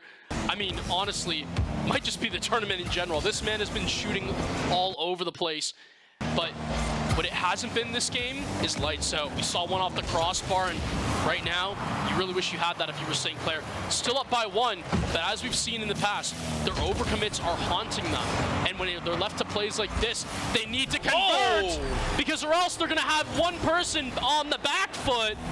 But this time, they're not going to have to worry about that. Jazzy with a clean demo frees up the play. Zai goes down to Arju, and no matter what would have happened, at least Jazzy would have been back in that scenario for the clear. Doesn't have to go through, though. Arju with a crazy shot and gives St. Clair that 2-goal safety net. Yeah, it's a great game for St. Clair so far. I feel like West Virginia's defense has definitely turned around. Like, they were playing very solid defense first 2 games. this game, I mean, as you said, we're not ones to critique too much, but they're just allowing long shot goals to go in. It's not like the Saints have drawn up nice passing plays where they get it from one member to the other. It's kind of just to launch it at the net and hope nobody from West Virginia is there. And that has been working well for them so far. Maybe that's the way to beat West Virginia. Just make them get a bit impatient on the offense and counter-attack quickly. But we're going to be getting back into actually your 2 minutes to go. It's West Virginia down 2 goals. They need goals desperately, but from the way things have been going in this third game, I highly doubt that the Saints will be letting go of this lead. They look very, very solid here in this game. There's an opportunity. Almost Caster cursed them, but I didn't. Only works if it's in the Saints' favor on this Saints broadcast, I believe. All right, so hope as a minute 40 left, the game continues to go. It's West Virginia putting on a lot of pressure on the Saints, to be fair, but Saints playing perfect defense with all 3 members. That's all they need to do. They don't need to do anything too crazy. They don't need a goal themselves anymore. They can just waste a little bit more time and opportunity will present itself. Well, again, here's your opportunity right here. If you send full house for West Virginia, you're gonna pay. I want to say this is literally just game 1 reversed. Yeah. We're seeing it where West Virginia slightly overextends, a little less than the Saints were in game 1, but still enough to the point where they're getting punished. And St. Clair, they're taking advantage of it. 4-1 your score with a minute 20 left. Yeah, I think every single one of the Saints goals this game has been a counterattack. I don't think they really had any like half-court offense to go their way where they found a pass here and a pass there. Just they've been able to play off the mistakes and capitalize perfectly just how they should. And this is a recipe, I think, for the rest of the series for the Saints. If West Virginia continues to overextend like this, to play way too aggressive, you have to just score those counter-attacking goals and maybe switch your game plan to that. So what do you think of that, Patrick? I think that that's absolutely correct, and I think the problem for West Virginia here is, have you awoken a sleeping bear by poking it too many times with a stick? Yes, you never want to be on the other end of a reverse sweep, and it is a hard thing to do, but giving another team momentum could mean everything, especially when you have players of this caliber as Arju, Jazzy, and Zai. So right now, Tool trying to see if he can make anything happen, try to find one more just for momentum, but no, not quite. Angel, a good beat, but at the end of the day, with 20 seconds left and up 3 goals, it would take nothing short of a miracle for West Virginia to pull this one off. They could start with a great shot there, but Zai back the challenge is going to probably be the nail in the coffin. Yeah, this game is all but over. There's the start for St. Clair in their reverse sweep. They are the big favorites, so not big favorites, they are favorites, so they definitely have a lot of life left in this series. It's not like they just took a lucky game off West Virginia. I think they expected to be leading this series, but the reverse sweep is very, very much on hand here now as this ball touches down. Tool's gonna score a consolation goal for West Virginia. Will it give any momentum? Maybe, you never know. A little bit. Like a thing like that doesn't seem big, but it could be very crucial for West Virginia, who are like, all right guys, we just got kind of slaughtered in that game. Let's say how it is. A nice little goal towards the end could maybe flip a switch in the team's brains. You know, that's something that not a lot of people really touch on, but Theo, I think it's a great point. I think that a goal late, a little consolation goal, sometimes that's all you need to really get back on top of your game. But right now, West Virginia, they need to end this one quickly, because you do not want the Saints green team on a 2-game slide to then have momentum going into that game 5. That's an absolutely do not want scenario. So I'm going to go ahead and say it. I think right now, this game 4 is everything for West Virginia. If they let it slide, I got the Saints taking it, because I think the momentum with this team, the composure, when it's there and clicking, it was unstoppable the first CRL Open. I don't understand why it can't be here. I think West Virginia, you got to close it out here in 4. I think West Virginia needs to change their game plan now completely. If they stick to this full offense and allow free goals with no defenders back, they're going to get absolutely slaughtered by the Saints. Saints will just sit back, say thank you very much, we'll take this goal from half, we'll take this goal from half, we'll take this goal from half, and they will happily win this series. But if West Virginia resorts to maybe a more reserved play style where It's more traditional, more 3-on-3, attack with 3, defend with 3, but always have a defender back just in case. Something like that could throw the Saints off, but let's see. We're going to get underway in this Game 4 of the Winter Finals. Right now, Zai, the first one to it, has 100, and he's going to opt to go up. Has Tool to beat, and he's not going to be able to quite do that right now. They got to be careful on the side of St. Clair, because right now, 15 into your corner isn't the most pleasant way to start off the game. Jazzy, he's awkward. Arju has to save him, and he does just that. But now Jazzy can make a play off the backboard. Arju has a man downfield at Zai, but M, quick to cut it out in a very fast game of transition offense. Angel, next one off the ceiling, has a beat. No, not quite. It's going to be Arju that forces it out. Long clear to come. And right now, midfield control is looking good for St. Clair. The pass downfield, Zai, a little too high. But can he read the double? No, not quite. Broken up. And all of a sudden, maybe a potential counterattack, but Jazzy can elect to play this one slow and steady. Yeah, we saw the Saints commit a lot of numbers there, but luckily they had a defender back. That's a dangerous challenge right in front of the net. It is going to be cleared out in the end, but this is a slower start to this game. West Virginia showing that they are maybe changing their plan a little bit. They're not sending all their members forward. They have the defenders back to defend, but that's a golden opportunity for Jazzy. They're able to pick up that goal. The reverse sweep looks like it's on.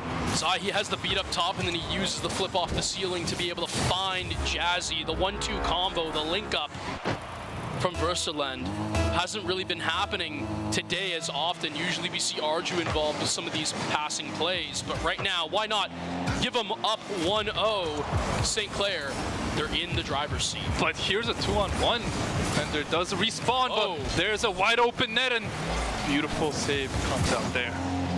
Yeah, again, you know, we almost saw St. Clair a little too overzealous, but they're able to stay composed. Arju, the pass, but it's going to be a long clear downfield. Is it on target? No, not quite. And Jazzy's just going to elect to play that one soft off the corner. A good choice. And now Tool, 0 boost, needs M to help out, can force a low 50. And that's something that isn't talked about enough in this scene, is the power of forcing those low 50s to get your teammates on the ball. And now Zai off the ceiling, has a reset, fakes it out. No, never mind. Commits, if anything, it was Jazzy, or Arju, sorry, who tried to fake it out instead. Jazzy's sitting in behind, but now Arju forces the low 50. Zai down to midfield, but it's not going to be finding any Saints players. In fact, Tool off the ceiling is going to have the play. A great bump from Jazzy to break it up, though. Heads up defense early. Yeah, great defense there. The Saints have really turned it into another gear after going down 2-0. I mean, they're playing very, very well. But here's an opportunity, a dangerous one at that, a nice save there. It seems like West Virginia are really struggling to find some offense as the saves from the Saints might be getting to them a little bit. And if they start overextending again, trying to push for that goal when it's just not there, I think that's the key to a Saints victory here. One person flew over there. Maybe a nice little opportunity here. Takes it over the second, but the last second saves from the Saints have been sublime this game so far. They have, but you don't want to see them in that scenario over and over again, because yes, well, they are hero players. You can't win a game off that. I'll tell you what you can win a game off is good passing, and we almost saw it come into fruition. The redirect is Arju up. No, not quite. And because of that, it's going to have to be Zai who has to sit back and wait. Can't afford to double commit, and now has to wait for Arju to get into the back line before challing, and he's going to do exactly just that. Has to play patient, but no, the ball in the corner. Angel should be the first one up to it. Maybe has the beat. No, M has to rotate back out. Cuts rotation for the Chal and immediately leaves it to Zai. But with Jazzy on low boost, it's going to have to be pickoffs on counters time and time again. And I really think for West Virginia, this counterattack offense is working out for them. Yeah, it's working out decently. They've had some great chances this game, but just have not been able to capitalize.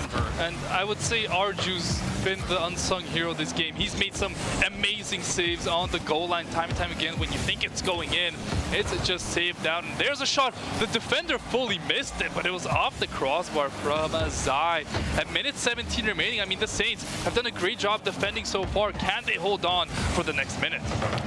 Only time will tell, quite literally. Zai right now for all the marbles. If you're West Virginia, in my opinion, the reset, the fake, that's absolutely disgusting. Wins the low 50. Zai, are you kidding me? Goes through the entire team with a little bit of help from Arju. Beautiful goal there, as you said. A bit of help from Arju, but Zai, beautiful mechanics right there. Gets it around 2 defenders, and you have to think that second goal is good to close out this game. West Virginia, since that second game, have not been able to find anything offensively, as St. Clair pushing on again, looking for a third. But as you said, Patrick, if the Saints can win this game, they're going to be big favorites to close this out in a reverse sweep fashion. I must agree with you on that statement. I was thinking it as you were saying it.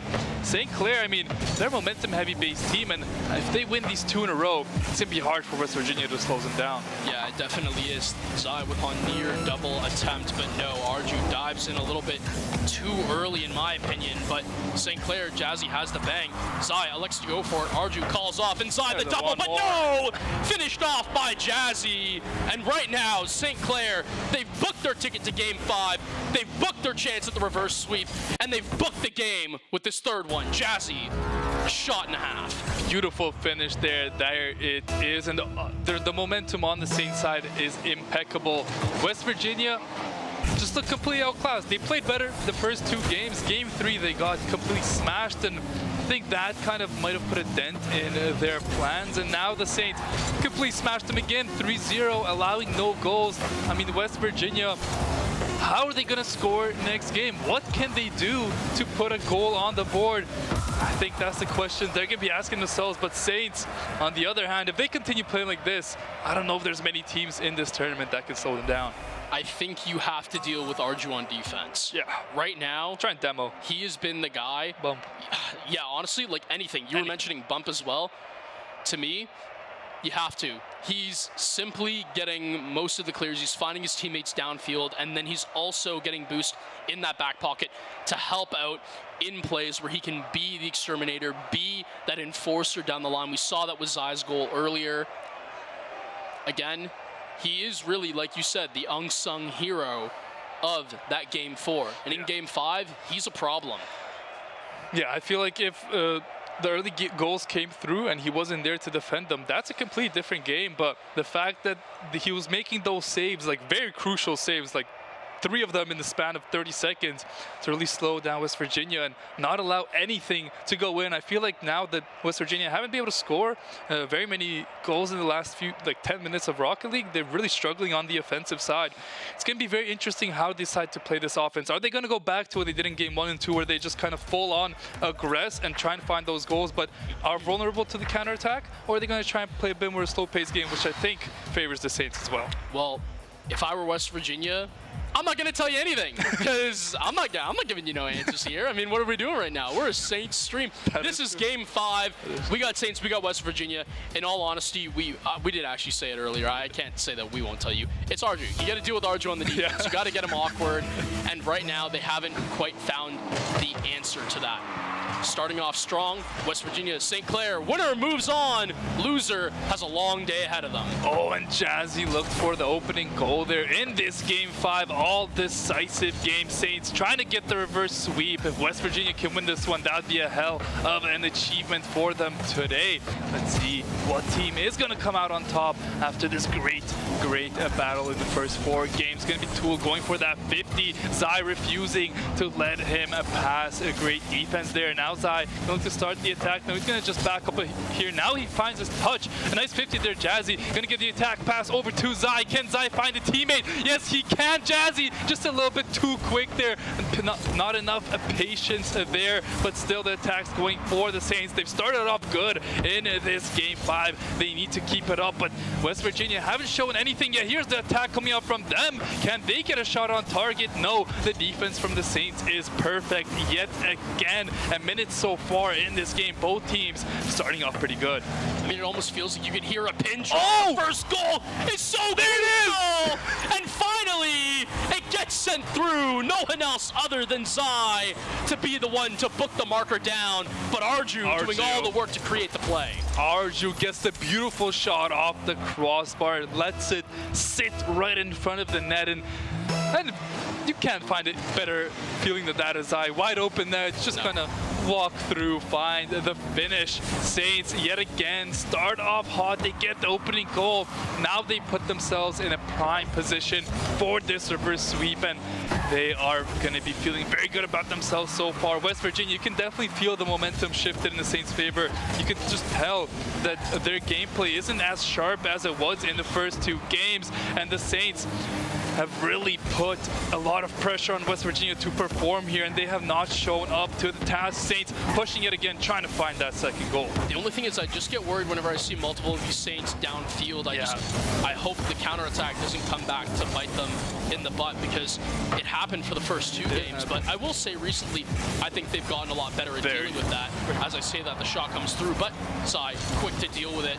Now it's going to have to be M who tries to find something, going to be Tool finding the centering pass, but no, nothing cut out as all players on 0 boost.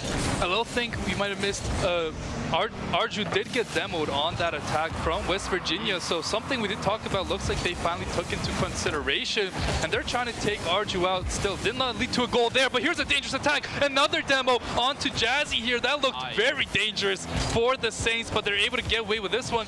Looks like West Virginia showing a bit of life here on their attacks, but Saints looking to take a 2-goal lead. Is there going to be a finish here? No, the save is coming out. Now the counter is going to hit from West Virginia. Looks like they finally turned things up. They know they need to go badly to avoid this reverse sweep. There's going to be Zai. Doesn't get a touch on that one. Could have been very dangerous, but Jazzy is there with the save, and now the attack starts the other way. Jazzy looking for a pass to a teammate. Ball's in a very dangerous position, but the finish won't come through just yet. Off the post there. Saints needing this second goal to really run away with this one. Well, again, you know what? I was just going to make a comment right now. West Virginia throwing everything at them, kitchen sink. But no, Arju definitely was playing for the dunk there. Wasn't expecting to miss. Jazzy off the ceiling, but no. Angel cuts it out. And right now, West Virginia, they stay on the attack. 0 boost. Has a lot to do here. Needs to try to delay and work time for his player. Deals with 2 Saints defenders. And now Arju has to play this one very carefully. And there's a shot. Is that on target? No, it won't be. Just off the crossbar there from Jazzy. Would have loved that second goal there, but Jazzy gonna start the attack again. Oh, it's Arju, I believe. Gets it over 1 and gets it over the second. What a solo goal coming out there from Arju. And I don't know what it was, but I had a feeling that Arju from Evo was gonna make this one work. Has the air dribble, gets around 1 and hits the next person with a flip reset and the double. Are you kidding me? Arju, have a day. St. Clair, I said that if they won game 4, they would be up in front. And with the minute 15, West Virginia, they really need to make something happen here. Yeah, and there's going to be a dangerous attack and a goal coming through for West Virginia. Here we go. Hey, let's not get too ahead of ourselves. That was a great, see that bump from Tool onto Zai. Yep. Not something we saw too much. Angel protects the ball with his car there to get the bumps as well. That's a beautiful goal, something you want to see more from West Virginia University if you're a fan of them. But St. Clair still up 2-1. Game's far from over. Can they find a kickoff goal here to push their advantage? The defender misses it, but the goal, how do he miss that? That was a very good opportunity there for the Saints. That's not one you'll see them miss too often, and now they have to be careful not to give up a goal on their own end. They do, but with the goal wide open, when you have to throw kitchen sink, sometimes it leaves you available to have gaps. West Virginia, they weren't back in time. No one was even close. I don't want to say that half of the pitch. Where are they? St. Clair, they gained their safety net back when West Virginia thought they may have found their answer. I mean, that's a crucial, I don't know, I'll be honest, I have no idea where West Virginia's cars decided to go. Nobody in defense, and you know, they made a 2-1 game, they got back in it, but allowing a goal like that, that is just really unfortunate for West Virginia. And now with 30 seconds to go against a team like the Saints, it's going to be nearly impossible to find 1, yet alone 2 goals with this little time to go. And it looks like the Saints, they can just stall out a few more seconds here. 1 more good 50, and that might do it there. 15 seconds and ticking. Your St. Clair Saints look like they will be pulling off the reverse sweep, and looks like they will be moving on to the next round. 1 more goal would have been nice there, but a nice save by Angel. 5 seconds and ticking. Next time this ball touches down, that is going to be all she wrote, and looks like it might touch down right there. What a comeback from the Saints. They pull off the reverse sweep, and they head into day 2. Well, give them an inch and they take a mile. I mean, I was talking about it earlier. The momentum of St. Clair overpowers everything. And I honestly got to say, shout out to West Virginia taking the first 2 off of us. It seems like whenever I cast this duo of Angel and Tool, and whether they have Daunt or M with them, it seems like they always are in to give the Saints a run for their money. Yeah. But I gotta say, thank you all for watching. It was a great competition. Saints Green moves on to day 2. If you want to catch up on our Saints Gold action, find that at Saints Gaming CA2. They're in the lower bracket, so They are in the lower bracket. You guys got to root for them because right now they're them. facing tournament elimination. But Theo, let's just talk about what we saw today out of Saints Green. Who's your MVP personally on the day if you had to pick one? Oof. I mean, it's tough. It's tough. It's tough. I mean, that Game 5 performance, the first 2 goals were set up by the player we said we need to look out most for. Our goalkeeper was able to get out front, so I think that's going to be my MVP for today. When it mattered most, showed up where it mattered. Arju. Yeah. I think when we talk about Arju, we talk about not necessarily scoring the most. I think that goes down to Zai when it came to converting on shots. But we saw a couple misses as well. I think when we look back on the tape and we look back at who was really in control the most, I think I have to agree with you. I think I got to go Arju based on the plays he was able to set up. But shout out, of course, to Zai for leading the scoring. Shout out to Jazzy for holding it down as well. I mean, he had some highlights of his own. And to be fair, you don't always have to be the highlight of the team if it means you want to win. And on days, Jazzy is. That's what I love about the Saints team. On their day, any 3 of these players could be the one leading the charge. It just so happened today, Arju was on a different game on defense, different level of composure, setting up crazy highlight goals, ended the series against Durham in overtime, put one through from the ceiling on West Virginia that was able to kind of put the series and move it in St. Clair's momentum. And I mean, we got to talk about that flip reset double that he put down earlier as well on West Virginia. MVP plays when they matter most. Numerous squishy saves. Too many to keep track of. He was all over the place. Yeah, without him, I think Saints lose that game 4. Those 3 shots in those 30 seconds they was able to make saves on. If he doesn't make those saves, that's a completely different series. And he set up the first 2 goals in that Game 5. A great performance from Arju. But as you said, just a great team performance, you know, going down 2 games and coming back. Sometimes that feels even better than just winning 3-0. That just proves that even when you're down at your worst, you can bring it back. And that's a sign of a very strong team. I have nothing else to say. I absolutely agree with what you say there. I think that that's a big thing moving forward. And again, that's going to be all we have today. Saints Green, they move on to day 2. Shout out Shuff, the coach, Shuffleverse, for those who don't know, coach of Team Evo as well. Big things ahead for both him and Arju in the RLCS. Big things ahead for Jazzy and Zahn Versterland in the RLCS. But in terms of CRL, they're not looking at RLCS. They're looking at that day 2 competition, which we will catch you in tomorrow. So thank you to the fans, to everyone for watching and tuning in. I've been Patrick Smoke Chambers. This has been Theo, the Holy Juan. Shout out to our sponsors. Yeah, we got Tim Hortons, Subway, St. Clair SRC, St. Clair Alumni Association, and Alienware. That's going to be it for us. Thank you guys for watching. We're going to be back tomorrow at 1 p.m. noon to cover the rest of this tournament. So thank you guys for watching. Have a good rest of your day, and we'll be seeing you tomorrow.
Are keeping up the defense.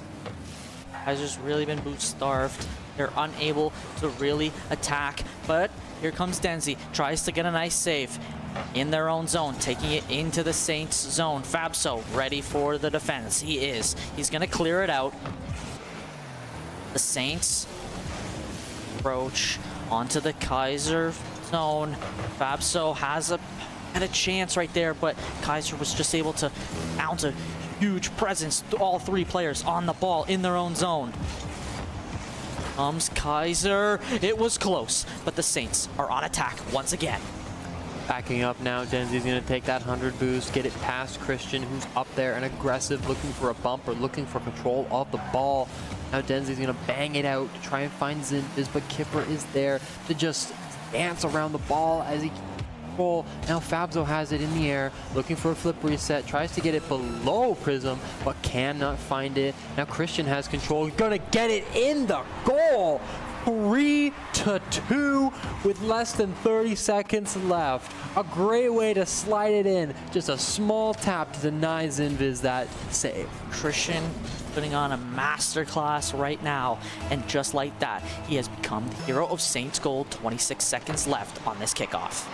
Denzi has control, he gets it over one, but can he get it past Kipper? No, he cannot. Kipper to Fabso, the double tap coming out for Kipper. He's got it there, off the crossbar, cannot find it. So close for Saints to make this official, but they have 10 seconds left. Still possible for Kaiser to keep it up in the air and send them to overtime, but it's gonna have to happen in a couple of seconds that are left. Zinviz is gonna take it up, doesn't have a lot of boost.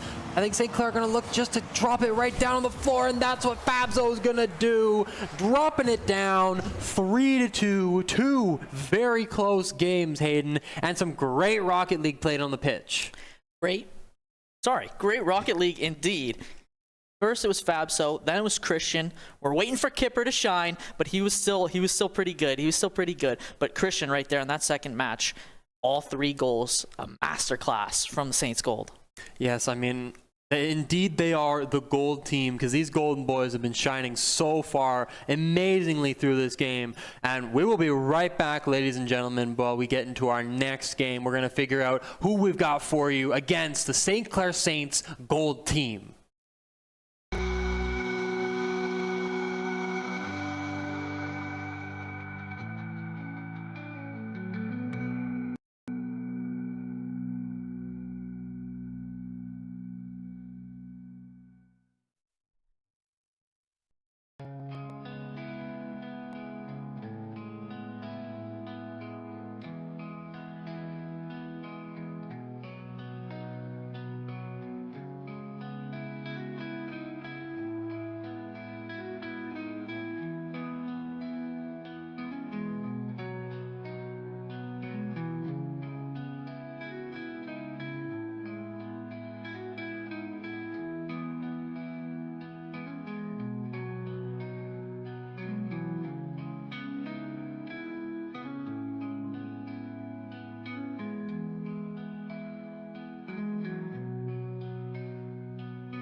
Welcome back, Saints Nation. We are here, St. Clair Saints Gold, yet again, versus our next Burros Blancos, IPN. Let's see how the game starts, and let's see if we can put another win on our belt and the losers round 6.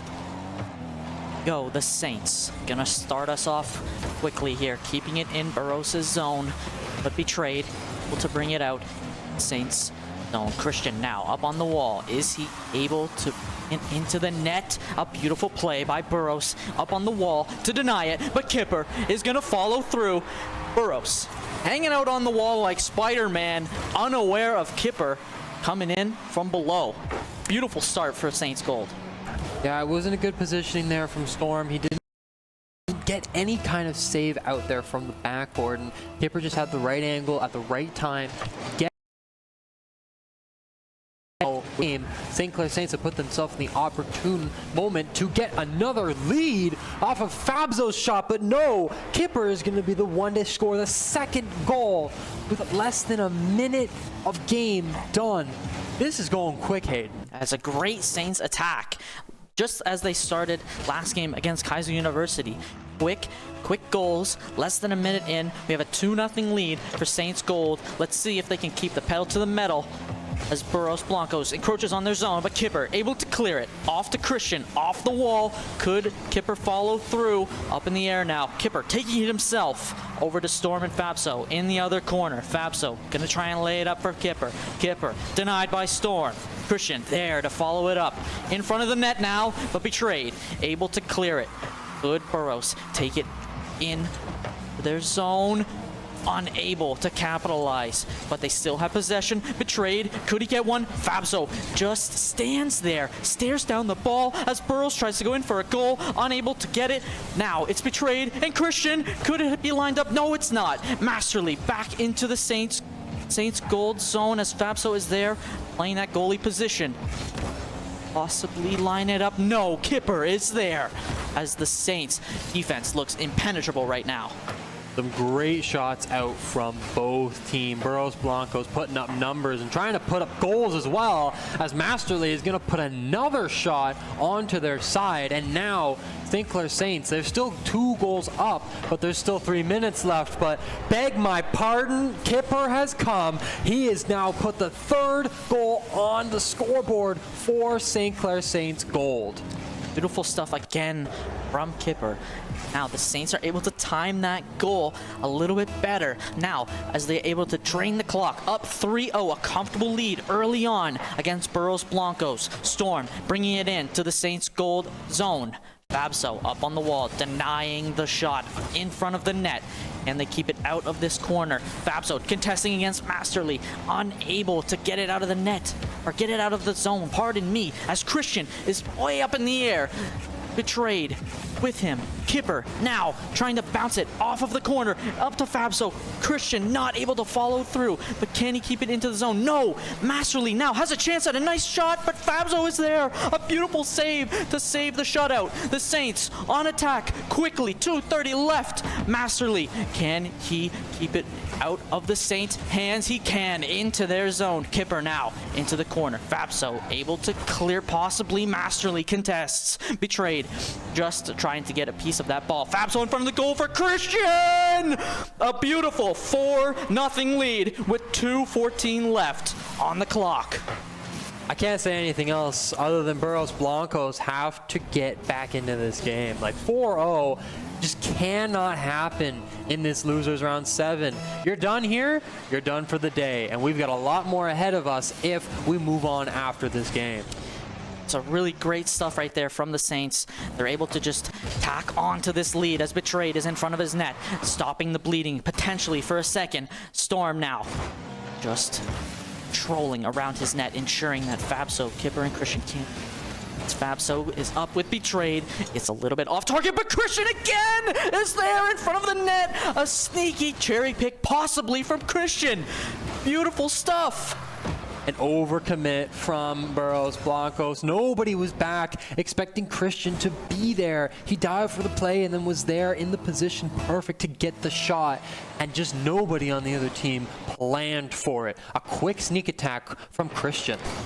This game is getting out of hand quickly as Betrayed brings it into the Saints zone. Christian now contesting. Fabzo close by just in case he needs a little bit of help. He does.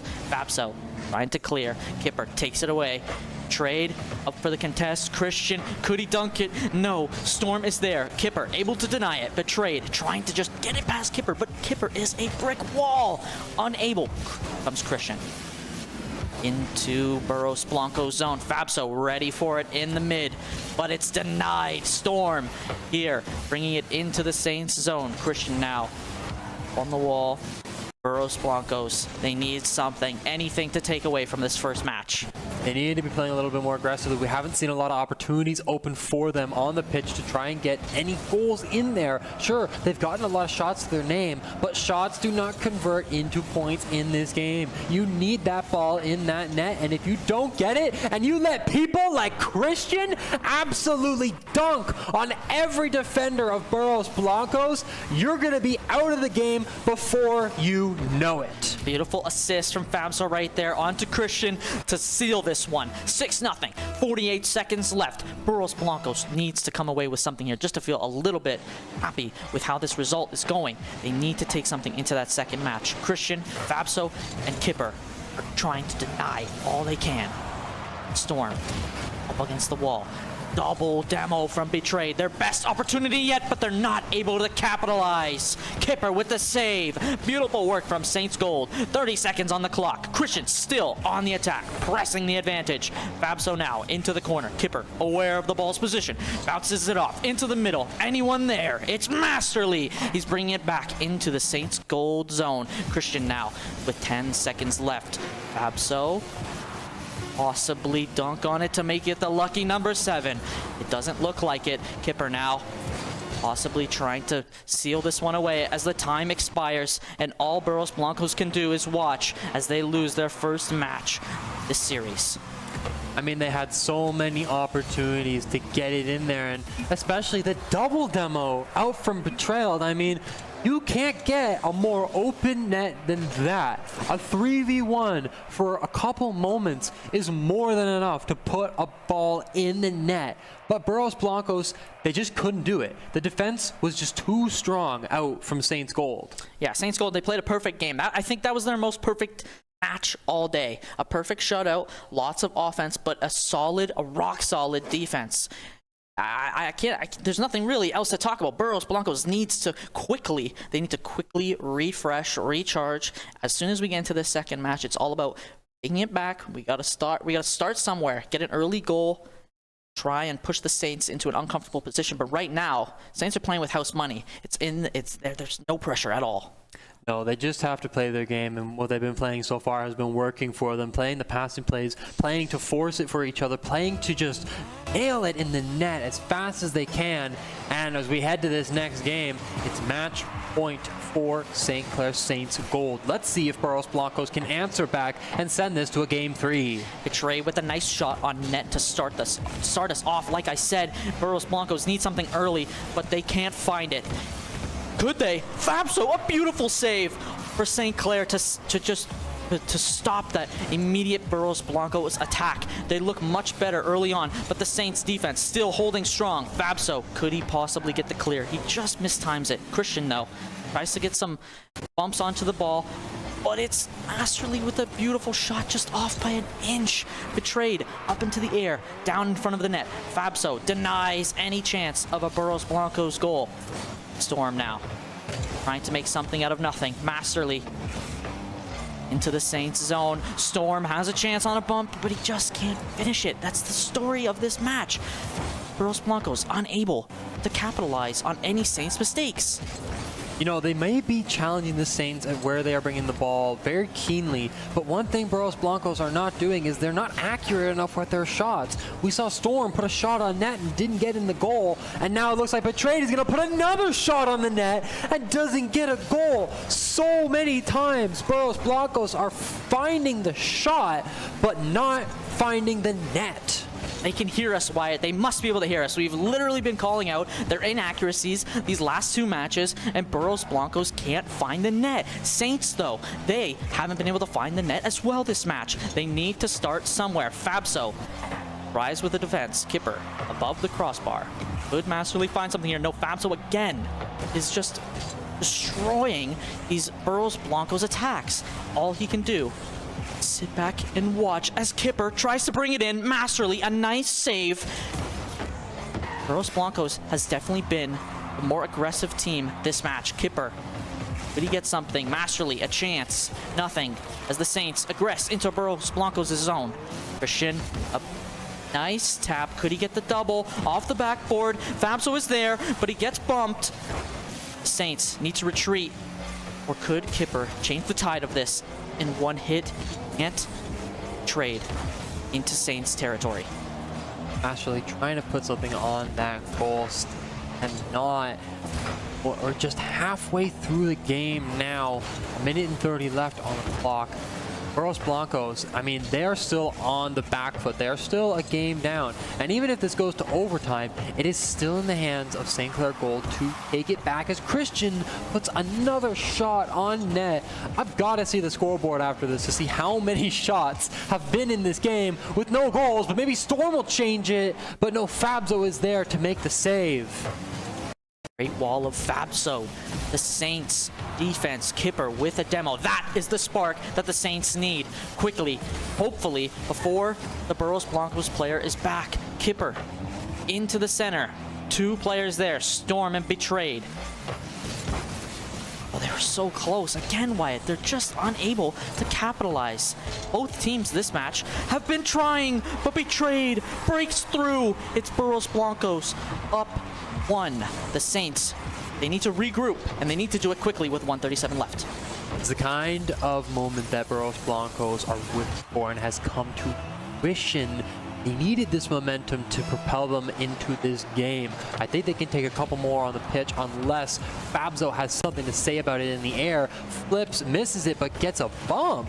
But then Betrayed is there to clear it out down all the way to Kipper. Now to Christian, back to Kipper for the shot. Doesn't get it in the net because Masterly is there to put on an absolute masterclass of defense. And the Saints they're need to be a bit more aggressive. The Burros Blancos attack is everywhere. They need to find a hole. They need to find something they can break through. Betrayed with it in the air. Fabso rotating out in front of the net. Christian there, able to clear it. Can Kipper get up first? No, it's Storm, able to deny him. Betrayed with a miss, a potential layup for St. Clair as they're deep into Burros Blancos' zone. Christian, could he lay it in? It's just wide over the top, but Kipper is there to follow through. Christian tries to keep it in Burros Blancos' zone. 43 seconds left now. The Saints, they need something. They need anything. Could Christian be the hero? Could it be Fabso as Christian gets a bump? But the ball still stuck in the Saints' zone and Betrayed. It's 2-0. A great goal again by Betrayed, able to take a nice opportunity as the Saints were mispositioned. Now, it's not looking good for Saints in this match number 2. Mispositioned indeed. I mean, Fabso and Christian kind of made a little bit of a double play there. Christian was going for the ball, and then Fabso jumped for it, wasted what little boost he had left, and then up against two attackers, just didn't have the numbers advantage, neither in quantity of car or in numbers of boost, and it just led to the second goal of Burros Blancos, which seems to be the killing strike so far, unless Fabso can put something on the net. But no, Storm is going to be there to block it out. 10 seconds left. It seems all over, and we're going to a game 3. Game 3 is right, Wyatt. 2 shutouts, one from the Saints, one from Burros Blancos, but now it all comes down to this for the Saints. Got one more match. You can either send them home or you might as well start packing your bags. Saints Gold have the opportunity to knock them out, but they're also now on their back foot. We were just talking. They need to be able to re-aggress. A 6-0 win, you would expect a little bit of that offense to carry over, but it didn't seem like it for the Saints. Yeah, I think they kind of just let that get to their heads a little bit. They kind of thought, you know what, we went 6-0 against Burros Blancos. Let's go a little easier today. Let's pull the pedals a little bit. But when you do that, that just gives them the opportunity to come back even stronger. As said in the song, what doesn't kill you makes you stronger, and Burros Blancos are coming back stronger than ever. Game 3 now. Let's see if the Saints can pull it back. With a nice demo right there to start us off. 20 seconds in. No one's made a huge move. But Burros Blancos is in the Saints zone. Something here, Storm. Of a touch, Masterly has a chance, and it goes in. I think Fabso just ran into the ball there. Unfortunately, Masterly, they were trying, but there was just nothing they could do at that point. Masterly had already slipped it past Fabso. Fabso was just too high for it, and Masterly, he stalled his flip a little bit to allow him to just get right under him, and that's the kind of play, the kind of thinking, the kind of mastermind stuff that we need to see out of Burros Blancos to win this, and it's also the kind of stuff that St. Clair Saints have to now start thinking about, because if they do not anticipate that, and they're not playing as a team, then they're over. It's done. 4 minutes left. It doesn't matter, but there's still time on the clock. Let's see what they can come back with a goal down and 4 minutes left to play. Saints need to cook something up, and they need to cook it up now as Christian tries, but Betrayed is there for the save. Beautiful work from Burros Blancos. The Saints, they look a little bit out of whack. They do. They look a little bit like they're unprepared. They weren't ready for Burros Blancos to be this aggressive after that 6-0 start in that first match. So, Burros Blancos zone. They're not having any of it. Their defense has been solid ever since that last goal was scored in that match. Up again now, Storm. Hit it out wide. I mean, playing so well so far, and now as the Saints try to re-aggress, it's just not happening for them. Whether it's too wide, too far, too tall, too long, they are just not getting the shots they need. And with 3 minutes left, that has to change now, or else you're done. And St. Clair Green are going to be the only team that move on to tomorrow. It's not looking too great, as Christian does get a demo though. Ball is inside of the pitch. Trade with a little bit of a miss. Storm, a shot on net, but Kipper is in a perfect position as the time is lower and lower. 2:50 left, and now the Saints need to do something. The ball has just been consistently in their zone. Storm is trying his best to put it up for Betrayed. Bit high, Masterly there. Can't find it. Christian now. Can't up the wall. Can he make magic happen for the Saints? No, he can't. Masterly is there. It's a beautiful work by Burros Blancos. Christian again with another demo, another great opportunity to turn the tides in their favor. Storm jumps, misses, but Betrayed is there. The best opportunity the Saints have had all game.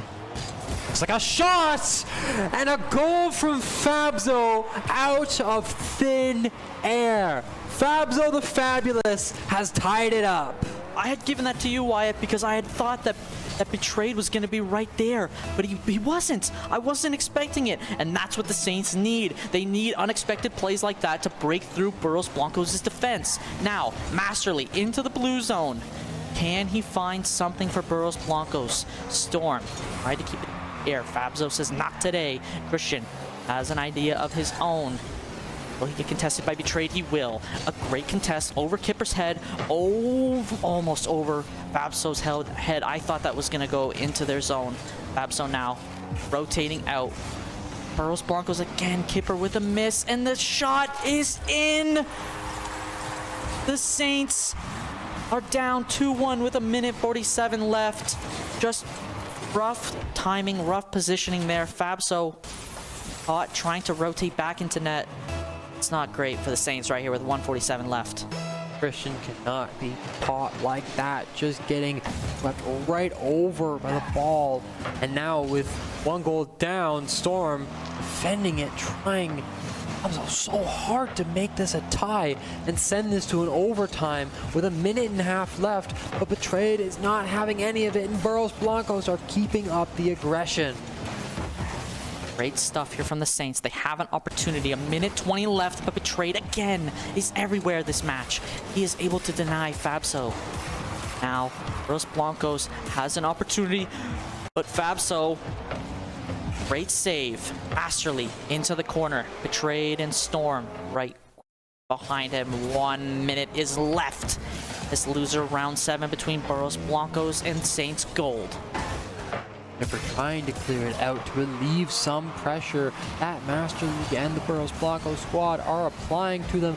Christian just can't get the touch, and with less than a minute left, you cannot be missing touches like that. You need to lock in, and you need to close this out in a tie, take it to overtime, and win to possibly meet Illinois further down the bracket. But that might not be the case unless Fabzo has something to say about it. Gets it past one defender, a second, it cannot find the third because Storm is there to lead the charge. But now sent down to where Fabzo is, and Christian getting taken down by Masterly. Up to Storm. Betrayed is up next. The shot, but Kipper is there to save it. Christian, Kipper, and Fabso, 10 seconds left. Can they pull off the comeback? It's not looking great into Burros Blanco's zone. 3 seconds left as Kipper tries to line it up, but they can't find it. It's not great for the Saints. They need to keep it into the air. Kipper in front of the net has a chance, but Christian, he can't make it, and the Saints fall 2-1, and a match score of 2-1 as well, Wyatt. Burros Blancos with frankly an upset over Saints Gold.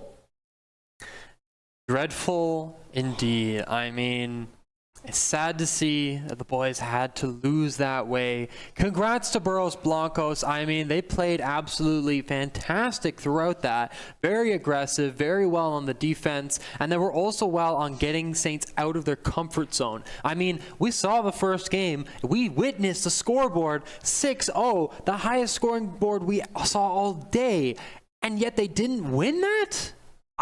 I thought it was guaranteed. They looked unstoppable in that first match, but Burros Blancos was able to build some momentum off that second match.